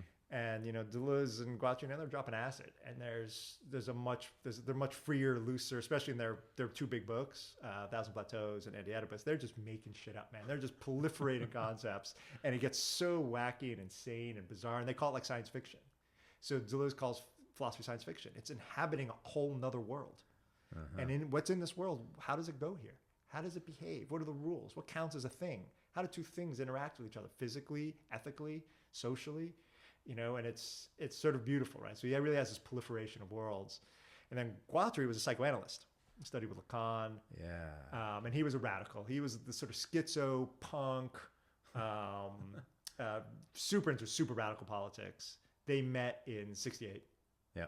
So you're talking about Paris, May 68, the uprising, major sort of uprising the there. Huge moment in kind of the history of counterculture, 20th century counterculture, kind of spilled over into American countercultural stuff and riots in the streets. But there was a move made on the left that was really important then, which was sort of away from Marxism. Yes, and that's what they captured. Yeah. Away from materialism, away from like thinking that all that matters is economics and class and the material world, and moving into thinking things like psychology and ideas in themselves are important and make history and change history, right? Yeah, and that they also, the major thing they reject is anti-Oedipus, is Freud. So they want to reject Freud and Marx, and that's really Guattari's work, because they claim, for Freud, the subconscious, the unconscious is a stage that plays out Oedipus, plays out these childhood traumas, plays out, right? Where they argue that the unconscious is a factory. It's where desire is produced. Oh. And it's constantly producing. It's constantly affirmative, and it's flowing. Oh, okay. So this is, this is my only beef with Deleuze. It's not even really a beef. It sounds exactly like Foucault. Oh, so far. They're great friends, yes. Yeah, because the whole Foucault critique of Freud is, right, that there is no such thing as repression, that deletes things from the world. 100%. Everything simply adds, every attempt to repress simply adds new discourse, new ideas, new desires, even new identities, like being gay, like being a pederast, whatever it is, right? So that's when I hear you talk about Deleuze, and I've heard you for quite a while now. I mean, not in other podcasts. I talk about it all the time, I like it all, but it all sounds like a sort of an extended riff on Foucault. Well, they worked a lot together. So Foucault wrote the introduction to Anti-Oedipus. Okay. And then Deleuze wrote a book on Foucault. I guess I don't hear why I need Deleuze. Well, Deleuze is very different than Foucault in that he really has a whole series of concepts and figures that help think through the multiple in a way that never interested Foucault, right? Foucault loves the archives, loves the particular thing, loves these nice readings of moments and stuff, right? Where Deleuze really has the notion of the fold, notion of repetition. His first book is Difference and Repetition. That book is, if you only had to read one book ever, I think, and just understood that book, your mind would just be exploded. Which book? Difference and Repetition. Okay. It's Deleuze's dissertation. One, I've never read Deleuze, but my guess is there's another difference maybe. To me, Foucault, and I've said this, to me, Foucault's a historian. Yes. That's what he does. Yes. He's writing history. Yeah. He's not really a philosopher. I mean, obviously, he's introducing all kinds of ideas, and sure, I mean, you could say he's doing philosophy as he's writing history, but he's writing history. Completely. And that's kind of his whole point, is that everything, every idea, every concept, every identity has a history. Exactly. Rather than just being handed down by God or growing out of the ground from nature, it has a human, social history, right? Deleuze, as I take it, doesn't really do history. It's more pure theory, right? Yes. And also, so he's philosophers. He's inventing concepts that let you think through all these things. And then he's writing, throughout his books, he writes an alternate history of philosophy. He says, rather than philosophy being this way we kind of think about it as, the way Derrida has, as the rise of Western metaphysics, Deleuze writes about all these guys who he discovers this whole other history of the freaks, people like Bergson, and he loves Whitehead, and, the pre-Socratics, and all these more psychedelic streams that have always been working in philosophy. And they all hook up with each other in these complicated, different kinds of ways to make a different history of philosophy. You don't have to say, so Derrida was always about rejecting Western metaphysics. Yeah. And Deleuze is like, I don't have to reject anything. I just have a different history. Look, here they are. Right. So this thing about metaphysics. Okay, so again, until I started listening to you, I just always thought, oh, well, there's analytic philosophy, don't like that because they're not interested in the big ideas, which I always thought of as the metaphysics branch of philosophy, which is the interesting stuff to me. So I always thought metaphysics is cool because that's what my guys do, Nietzsche and Foucault and even Plato, who I love, hate because he raises all the biggest questions. He just answers them in horrible ways. But to me, that's all metaphysics, and that's what I do. But when I heard you talk about this, what even Foucault, all the postmodernists, Deleuze and Guattari, all these guys are doing, in part, is getting rid of the binary that metaphysics depends upon. So to say that there is a metaphysics, you're saying that there's something above physics, the world, the material world, right? Yeah.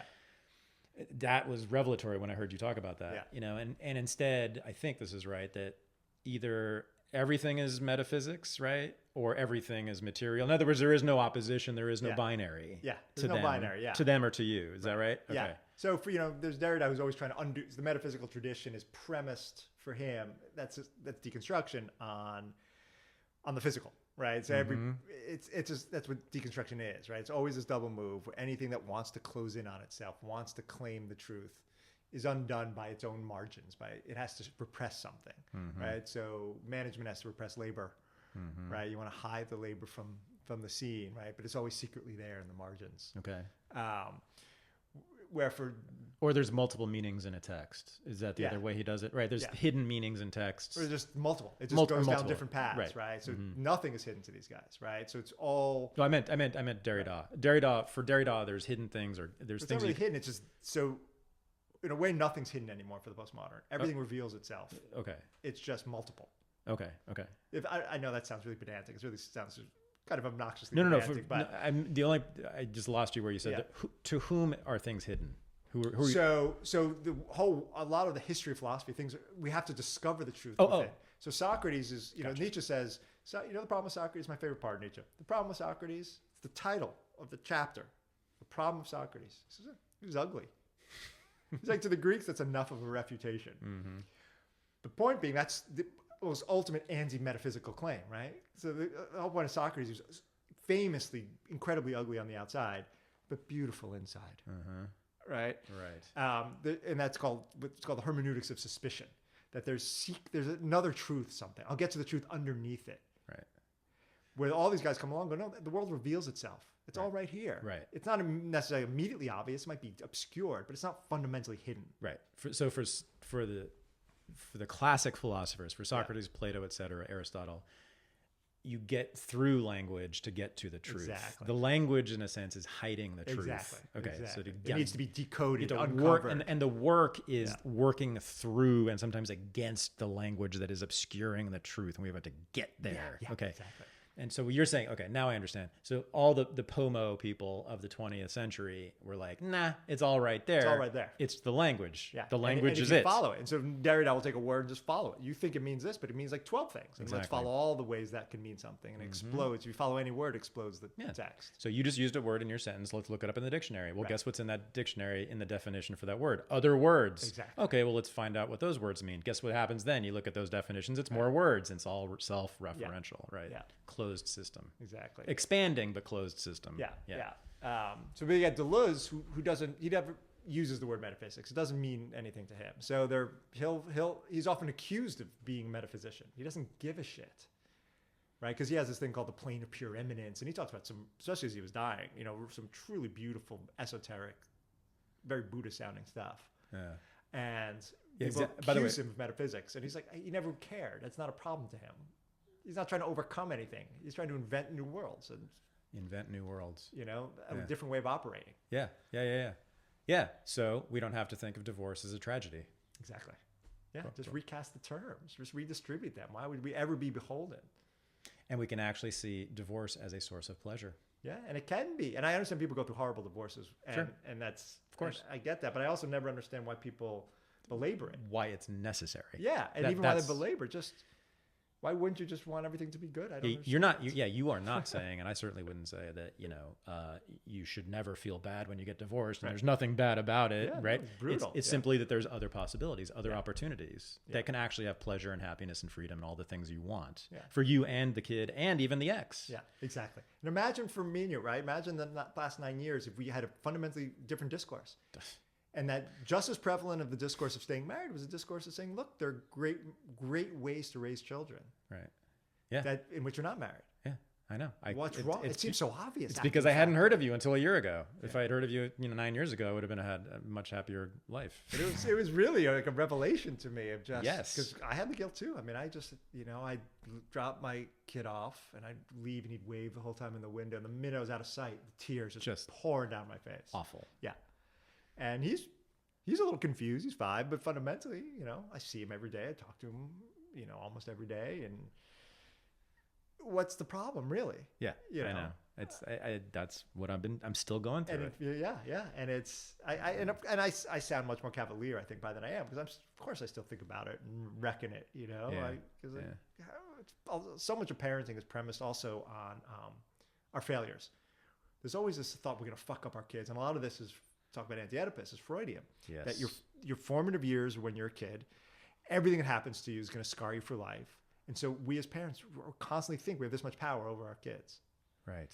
And so we're constantly riddled with guilt, and that every move we make somehow resonates eternally for their lives. Holy shit. Okay. So you know what that is? It's a form of narcissism on our part. 100%. On our part. 100%. We wish you had that much fucking power. Your kid Toby's going to do what he's going to do, man. Mm-hmm. That's right. Whatever you do, whatever, man. Like, he's on his own. He came out of that womb. He's going. Yeah. So okay, that's awesome. I love that. So here's the thing that's been happening. Well, it's been happening for quite a while because he's a smart kid and he's my son, and I'll bet you anything Felix has done similar things. Guess what Toby's been doing for several years now? He's been writing his own narratives about his own childhood. Wow. Has that happened with Felix?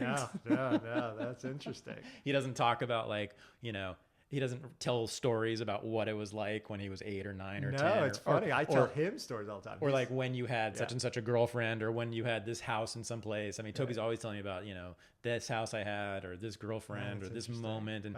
And 2/3 to 3/4 of it is completely fabricated, or mostly fabricated. I mean, I'm sure, I know it didn't happen, or grossly exaggerated or whatever. But as we know, it doesn't matter, right?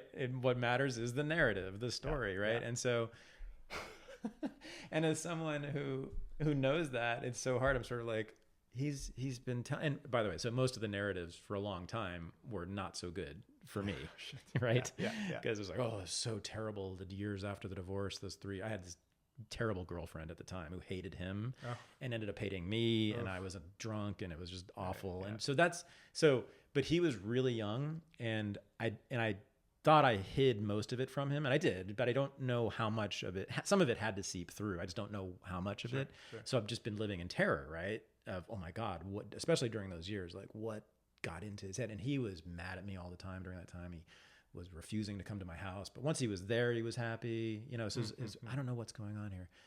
And then he starts telling, then later on, he started referring back to those years and those times. And he would have these narratives about it, be like, no, that never happened. But okay, you have this narrative, but always negative and always made me feel terrible. I mean, he's manipulating me. He's doing all kinds of shit against me. And I know that. Yeah.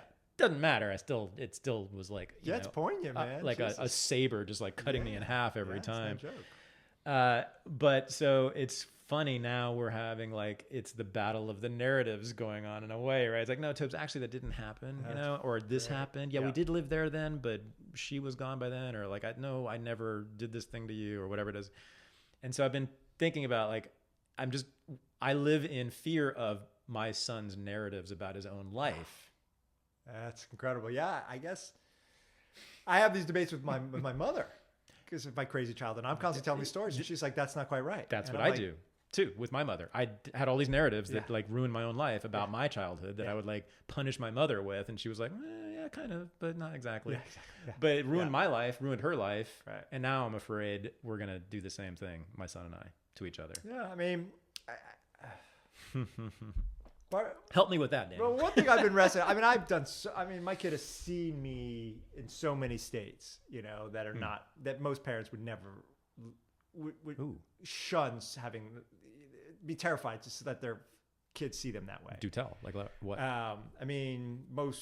Most recently when my sister was sick, my sister died. I was a wreck. I was screaming. I was in front of him. Yeah, crying. I had to pull over the car, crying. Yeah, and right afterwards he became anorexic. Whoa. He got terrified of dying. Wow. And I was like, okay. And I can feel bad about it. But on the other hand, this happened.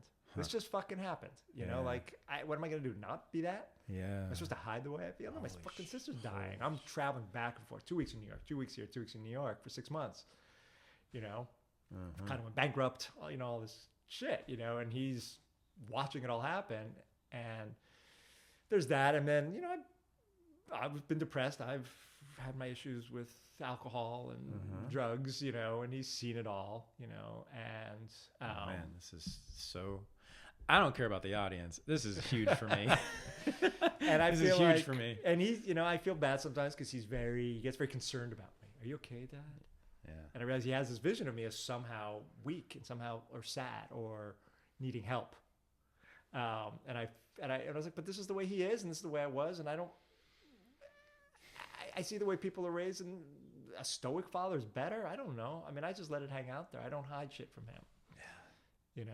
Another thing that I just have constantly, he's seen me cry probably, God, at least a dozen times, I don't know. God. I wish a dozen times. Yeah. I don't think I've had quite I don't want to call what happened to you a meltdown, but quite that, but pretty damn close. I mean, he's seen me, a lot of anger, a lot of out of control moments. Nothing terrible, but like my girlfriend who hated both of us at the time is the only person who has said this happened, so I don't know. But she said that at one point I passed out on the floor of the bathroom and that he saw me. Fortunately, he has no memory of this. Okay. But but I've always been very concerned that you're not supposed to let your child see you crying, and because then the shrinks tell us, because then they feel the need to take care of you, which is bad for them. And this is what happened with me and my father, by the way. I was the caretaker of my father, so I have this psychiatric construct in my head from that. My mother, by the way, is, guess what? A Lacanian psychoanalyst. Holy shit. Daniel, yes. Oh my God. I shit you not. So it was all just built in from the beginning. Yeah. And I've never read a word of Lacan. I don't know what the fuck he's talking about. I don't recommend it. Yeah.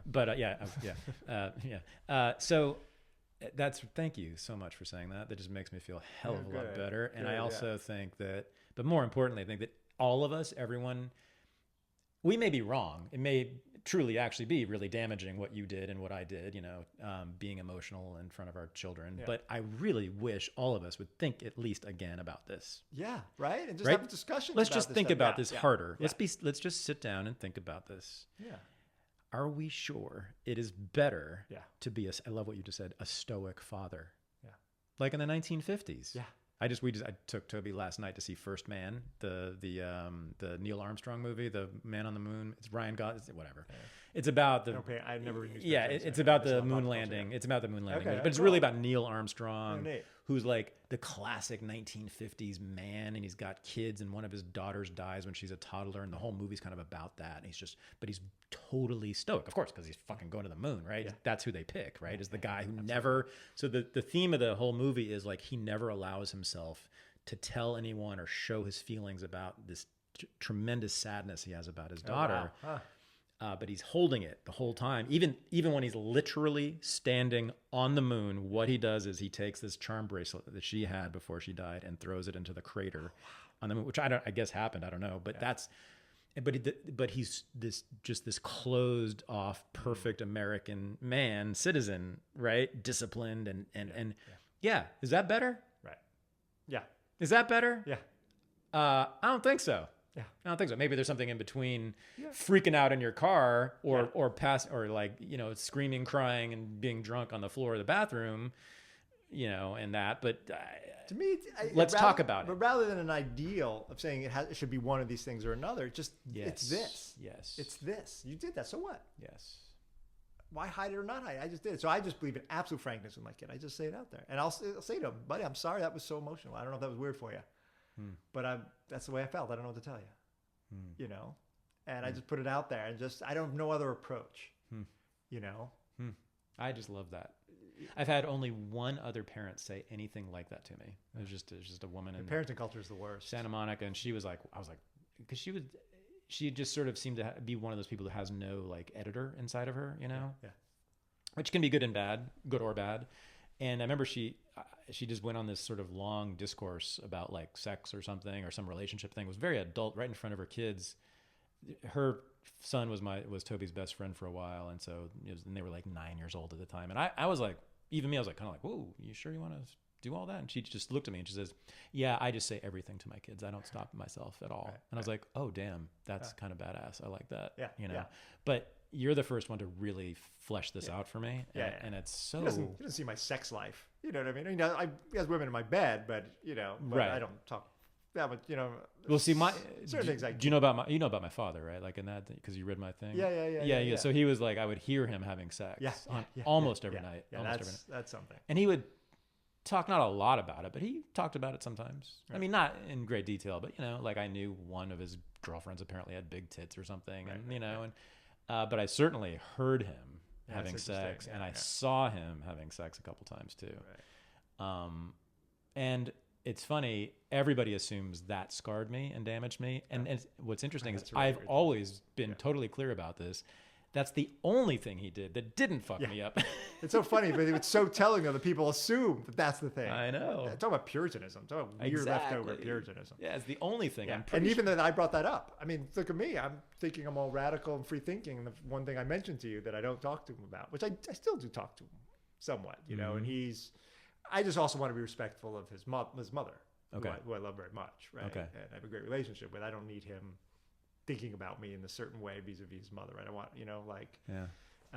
what did fuck me up about my father? Yeah. His emotional unavailability. Yeah, right. Boom. Yeah. There it is. Yeah. At some point you just do what you do.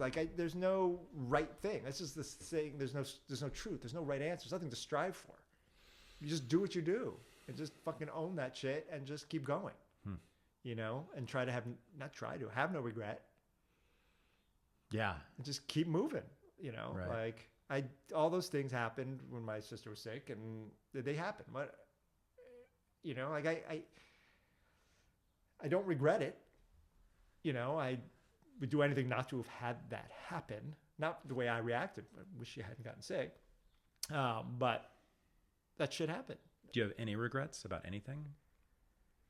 Regret's not really my thing, no. Mm-hmm. I get anxiety about the future. I don't really get guilt about the past. Oh, anxiety about the future. Yeah, I worry about things that are going to happen. I don't, that's in a lot of mindfulness stuff, right? Yes. They talk about, fear of the, guilt about the past, anxiety about the future. I'm super future afraid, but I don't think I have regrets.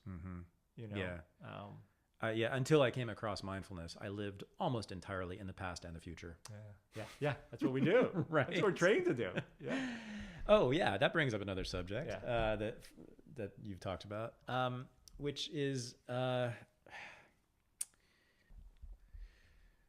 this subject or this term or concept that you introduce or you use in your book. Would you call it imminence? And I think you mean the word. Well, I know you mean the word immanence. Yeah. Right. Yeah. Something being present within. Yes. Okay. So this comes from Deleuze as well, right? Yes. And well, you lay it out. And I'll tell you, I might have a problem with this and I might not. So I need to hear you. Let's do this and let's see if we have issues. I think it's probably less. I think it will sound clear, right? So one of my obsessions is the way people make sense of things, right? Yeah.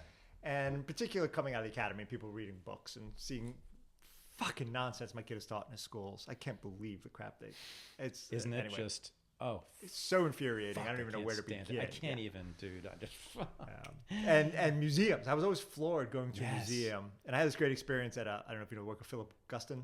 And he was a big painter in the 50s and 60s, and would paint sort of almost cartoony things and almost these kind of Klansmen but always kind of there's something kind of beautiful and round and goofy about them, and there was always a light bulb in a lot of the paintings, sort of famously. And I never read biographies. This is the point. So I'm at the Guston show and I'm cracking up. I'm looking at this art. It brings me great joy. Some guy standing there, and he turns to me and he's like, "Isn't this really sad?" I'm like, "What?" He goes, "Well, he was forced to live in a closet with only a light bulb, and that's why there's a light bulb in all his paintings." I was like, "I don't know. Is that light bulb just hilarious to me? It's beautiful, and I don't know what you're talking about." You're an asshole. No, but the guy was like, "Oh my God," he just left. And I realized that people, when they go to a museum, rather than looking at the art on the walls, they look at the placard. Yep. They look for biography, history, dates, materials. Look for anything but actually the thing. Mm-hmm. You say it's turning away. They turn away. How do I know the painting? By not looking at the painting. How do I know this book? They go to the library to study. Oh, Thomas Pynchon was born this date. He's part of Post-Modernism. He's immediately set up as an example of something else. Yeah. And so you, rather than studying the thing, you look at all the categories. Right. So give some examples of that. Like, so how do we do this? So again, a class on, when we read a book, we say, William Burroughs. I always use William Burroughs because I love William Burroughs. Mm-hmm. You can say, well, Burroughs is an example of postmodern literature, mm-hmm. or he's an example of cyberpunk, or he questions capitalism, or he's mm-hmm. a misogynist, or he's not a misogynist. Right. But either one, all these things he's already packaged in relationship to a category, and that category isn't questioned. Right. And the text itself isn't even read. Right. It's just plugged into a category. Yeah, the category is what's important. Yeah, and that means the category is out of bounds. Yep. It's never considered something we should be questioning. Mm-hmm. Meanwhile, the thing itself and all that's beautiful and dangerous and particular and different about it isn't thought about, because it all has to go back to some kind of category. Right. And I call that exemplary reading, right? Yeah. It's an example of something. That's what all criticism is done. Yes. You have to choose a field. If you're in English, what's your field? I do 17th century British literature. That's right. It's like, well, fuck, what did I study? I read some Burroughs. I was really into Plato. I read, some Deleuze. I really like the films of Godard. Are you a film theory? No.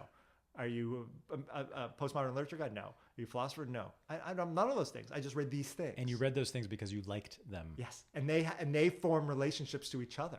Mm-hmm. So that's what I mean by imminence. So I come to Godard, and I find it just goes different places. It finds its own connections through me, with me, and together. When I read Godard, I read Burroughs, these things flow together according to logics I see. I'm not trying to be the definitive one and say this is what this is.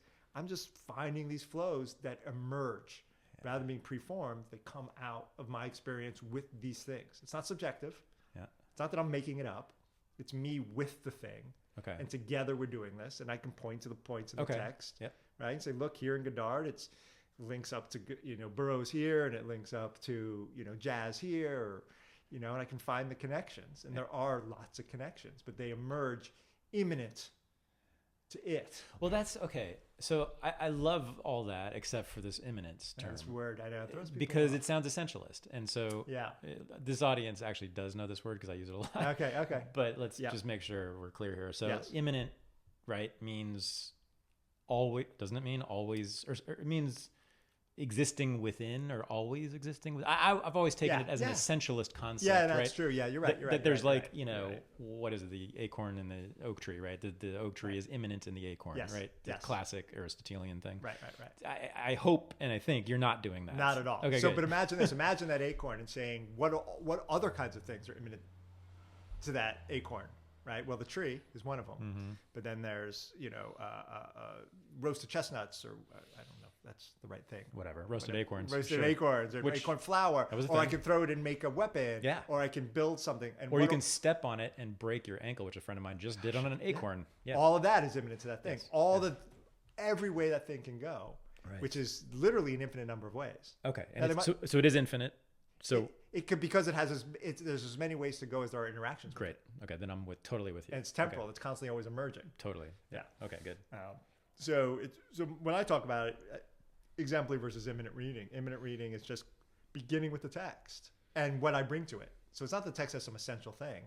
I just go outwards rather than inwards. And you can't ever really, because you're bringing what you have to it. Wait. You go outwards rather than inwards. So imminent. So rather than so you begin with the text and watch it go out, rather than taking all the knowledge of everything and bringing it to it. Okay. Right? Rather than saying, okay, this is postmodern literature, this is patriarchy, and rather than there ever being categories, mm-hmm. if you read everything sort of from this inside out, the world is constantly realigning itself, so that I don't even know what patriarchy is. I don't even know what capitalism is. And there's all these different capitalisms, and we can, and the more capitalisms there are, and the more patriarchies there are, and the more kinds of women there are, the more kinds of men, and weird kinds of gender, and weird kinds of ways of going, the more interesting life sort of becomes. It's funny because as you were speaking, I could just hear millions and millions and millions of socialists and conservatives and feminists and libertarians saying, buddy, where's the politics? Like, we have to have a politics. You're not political, Daniel. No. You're just doing games. This has no political meaning. Yeah. So that's fine if you want to play in San Francisco on your computer with game. But you know what? It's more political than as political as anything. And here's what I would say about it. Yeah. It's the politics of fucking freedom and pleasure. Yes. I love that. Fucking love that. That's totally. I feel like I'm radically political, but the politics is a different arena. Because what you say in your book that through that kind of reading, just letting yourself interact with the text, and a text can be a movie or a play or a book or whatever, there is an opportunity that you may not be aware of for pleasure. Yeah. And you have to liberate yourself from these categories or the imperative to stick every goddamn movie into some category. Yeah. And when you do that, you don't promise pleasure, but you say that from your own experience, you think there's a good chance you will find pleasure where you didn't know it existed. Yeah. Is that right? And that you're allowed to. So what I argue for that the imminent reading is radically democratic, radically democratizing. Okay. So rather than there being these experts, right? I remember reading, I don't know if I talk about this in the book. I read Ulysses, James Joyce. Wow. I read it on my own. I was in Paris after college, and and I remember a friend of mine, talking to a friend of mine, she's like, "Oh, you're in the Cyclops chapter. You're in the," and she's taking some class on it. I was like, "I don't know what the fuck you're talking about," and I could care less. I don't have to go through your expert to understand Ulysses. I just love this book. I love the language. I love the play, and I'm going to find my own way through this thing. And same in a museum. I think people come and they think they need the expert to explain it to them, but I'm saying, no, just look, man. Do you like it or not like it? Can you find pleasure here? If you can't, move on. Who cares? Right. I like 2 things in a museum at a given time, and that's a good day. Right. I hate most of the things there. Yeah. Yeah, instead of reading the little placard next to the painting written by an expert in art it's history. Great for this reason. Yeah. Just fucking love it. Picasso was born this year and he did this painting because he was having trouble with his relationship with this woman. No, just look at the painting, interact with it, and produce something new from that interaction, or walk away from it if you're not interested, right? You don't have to love it because it's some great painting. It might be totally boring, or you might find this new pleasure. Guess what? That's never existed in the whole world till that moment. Exactly. Right. And there's nothing that makes your reading any more or less interesting than some called expert. In fact, the experts generally murder things. As we know, academia is really about sucking the joy and pleasure out of all the great books, ideas, and art that we love, Yeah. And who knows, right? And it's for me about having permission to find that pleasure. Yeah. And I think a lot of people, especially with art and art films and stuff, they feel like they're not allowed to explain it to me. Yeah. I was like, well, no. So this audience who listens to this podcast and people who come to Renegade University in particular should just love what you just said, because that's my book. That's what they that's what they do. That's who they are. Yeah. That's who they are. They're intellectuals, sure, just like you and me, who either didn't go to college or didn't like college, or went for a little while, and they are not fans of experts. They're not fans of being told what to do. And they're basically autodidacts. They've been teaching themselves through the internet, through all the podcasts and, all of it, and making themselves on their own terms into their own experts in a way, and finding tremendous pleasure in that. And so it's so exciting to hear someone put this to put it forward in such a rigorous and serious and intelligent, but also playful way, right? Yeah. I love it. Oh, good. Yeah, I think we probably attract similar audiences. I've found over the years, people who come to me through the internet are people like that. People who just found shit on their own and are just like, I can do this. No, man, I'm into that. So you and Doug Lane talked about this, and Doug was talking about how he likes to get high, smoke weed, and watch like Mr. Robot or movies or whatever. And he said, and my mind just starts to go in all these directions. I watch the TV show and I think, oh, it's about this, or it's about this, and about this, and multiplicity of ideas. New texts are being written in his own head as he's sitting there stoned on his couch watching Mr. Robot or whatever. Yeah. And you were like, that's awesome. I love that. You're just riffing and creating new things. And each one of those riffs is interesting in itself. Yes. Like Doug had a thing, Mr. Robot's about revolution. It's about social. It's about late stage capitalism, whatever it is. Yeah. There's sort of not all interesting necessarily, but these were interesting riffs. Yes. That's what you're talking about. That's imminent reading to you. This is your theory. Yeah, just following from the inside out, following your own experience with the thing outwards, and the weird things you can do with it. Watching some movie and you're like, man, this really reminds me of this weird thing, and it's forming networks. What if it reminds us of patriarchy or socialism or capitalism? Yeah. You know what I mean? And in fact, it often should. But then what I want, though, is rather than reading them as examples, they recast the category itself, right? So that they're unsettling assumptions, or they're recasting, and they're They have a different logic of patriarchy or a different logic of capitalism.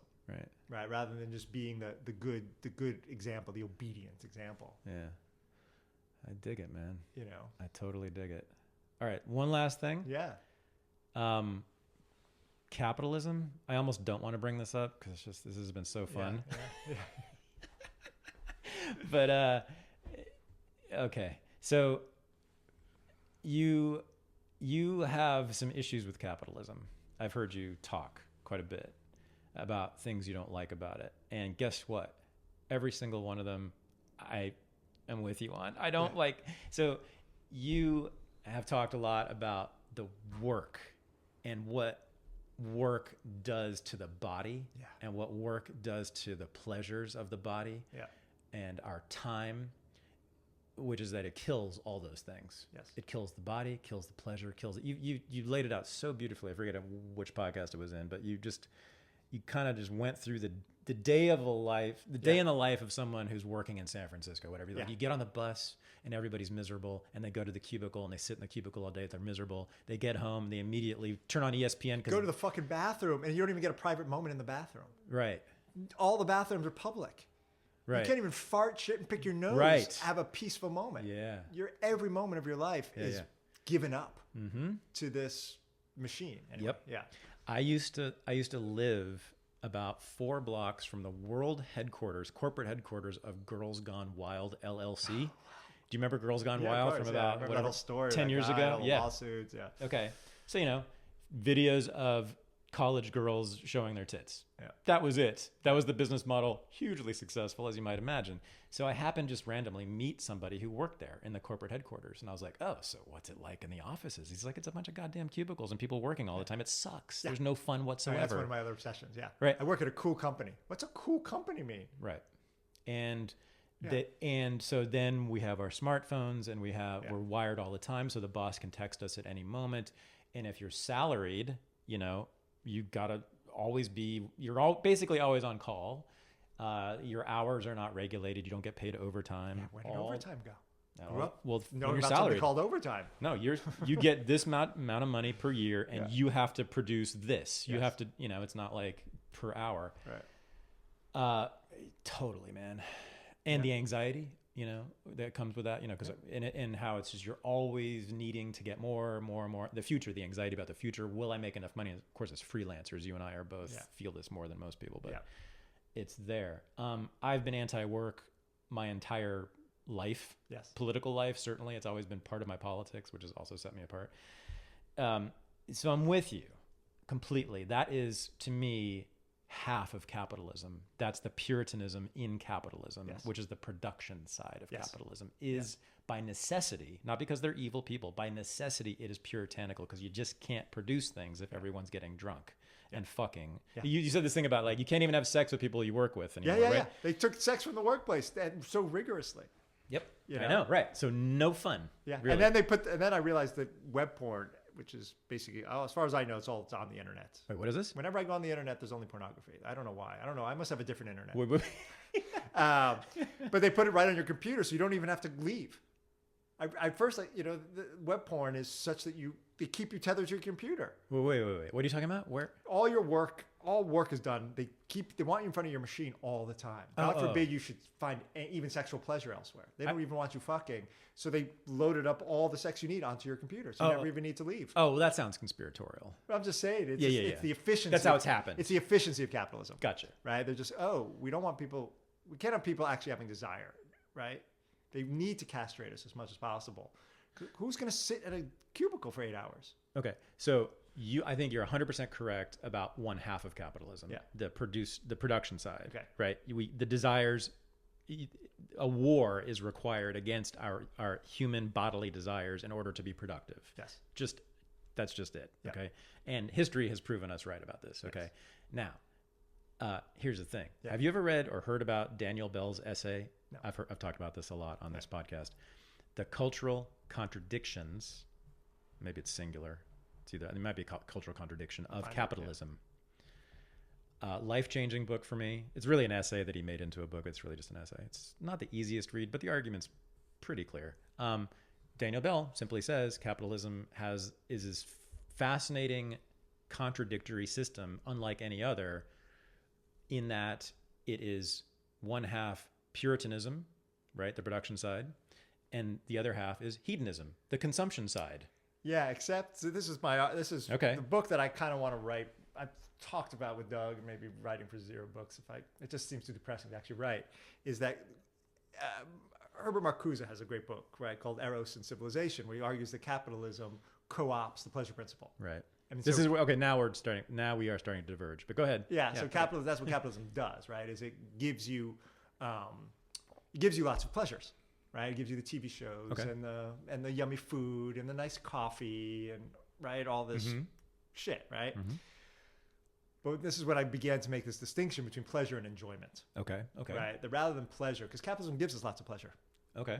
And that's good. I love good coffee. I love good booze. I love the little craft movements and all that crap. I'll say when I was in Williamsburg a bunch of years ago, I hadn't been there in a long time, and I was, first of all, couldn't find the Jewish black hats. It was all hipsters everywhere. I was just there at the other end. They're on the edges. Exactly. But there was a big billboard painted on the side of a building that said, "Live, work, create." Oh, geez. And I was like, oh my God, what happened to tune in, turn on, drop out? Yeah. My God, our hipsters are all petty bourgeois. Totally. They're making stuff and selling it.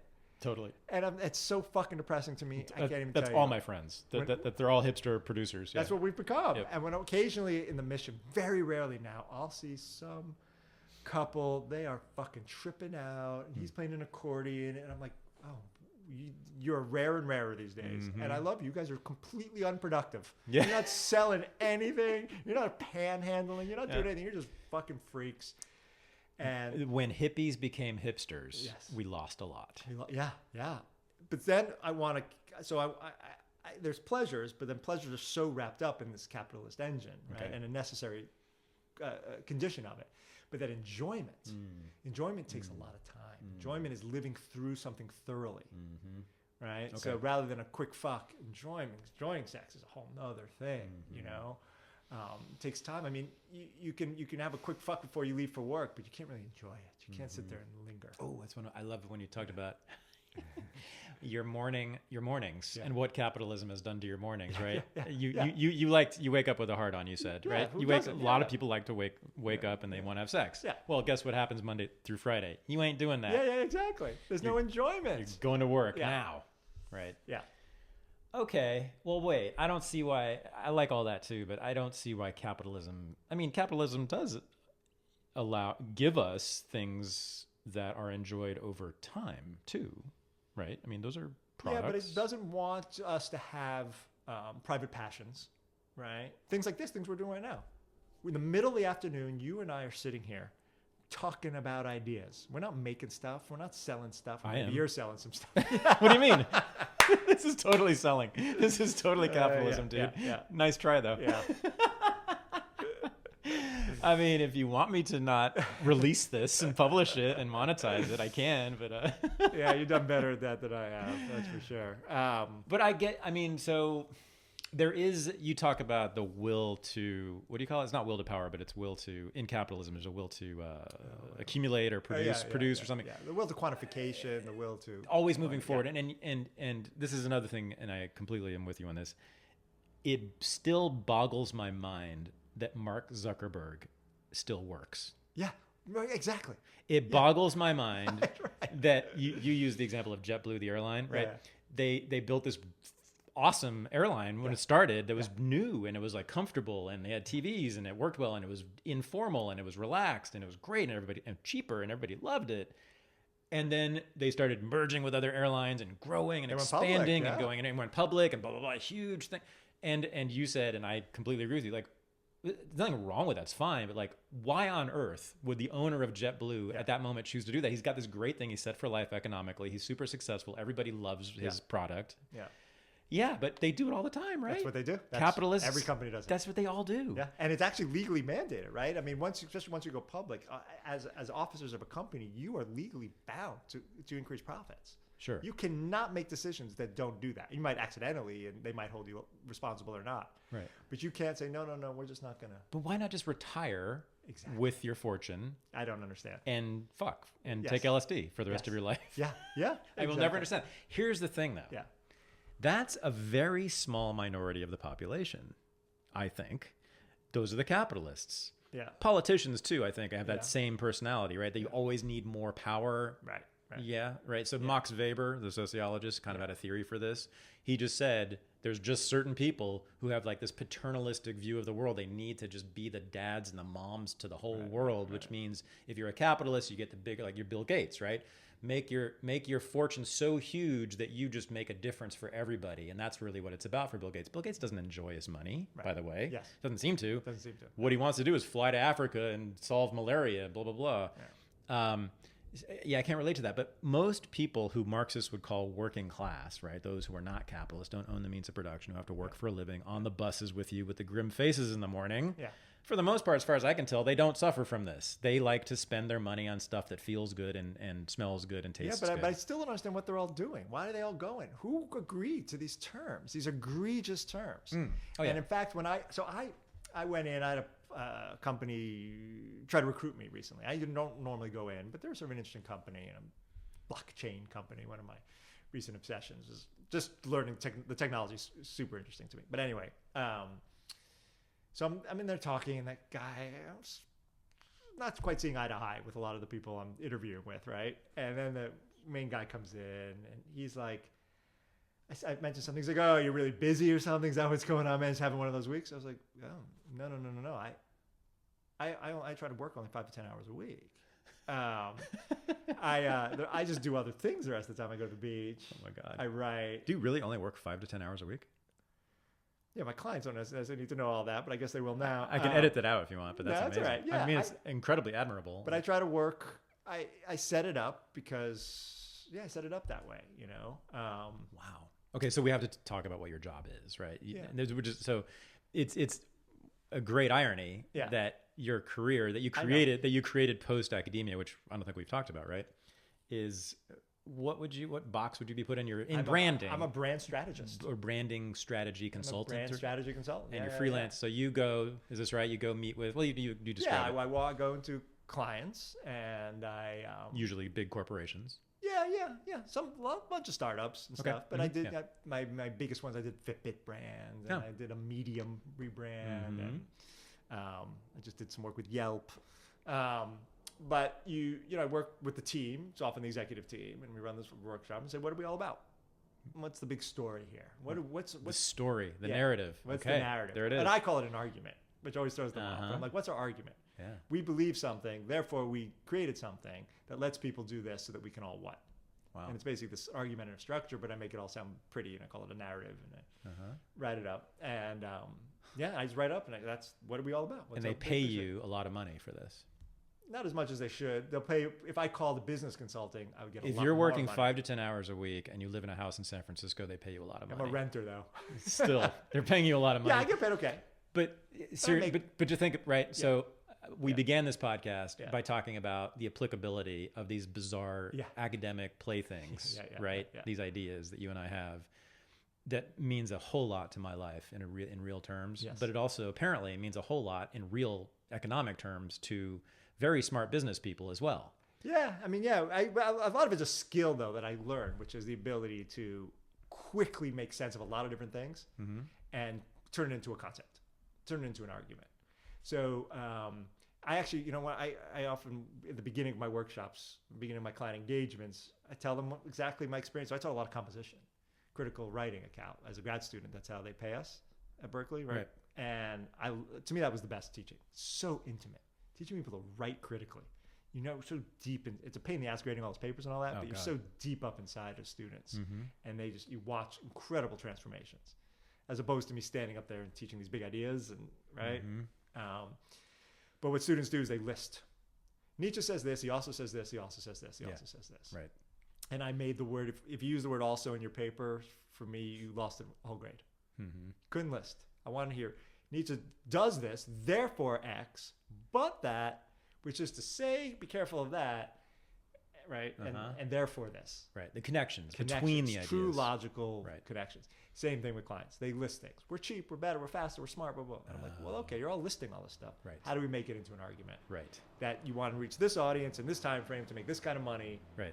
At this price point, then we got to say these things versus those things. And we got to turn it all into one quick, pithy story. Right. And so I just do sometimes right on the fly. So I'll lead the workshop. At the end of the workshop, I'll just play back to them. I'm like, oh, this is what your argument is. And I'll say it in one line. And inevitably, they're like, oh. And that guides their marketing and and culture and product prioritization and all that kind of stuff. That's awesome. Yeah, it's cool. I want to do that. Yeah. You can do it. You'd be great at it. I think so. Yeah. I'm pretty sure I would be. Yeah. It comes natural, right? And I realized I used to think I was sort of cheating. I was like, well, why? I feel like I'm not really doing anything. And I realized, no, this is the skill I have. They don't have it. I have this. Yeah. They have the skill to come up with the idea. Yep. They created that thing. I can't do that. I'm not an engineer. I'm not a coder. Right. They did that, but they don't know how to turn it into an argument.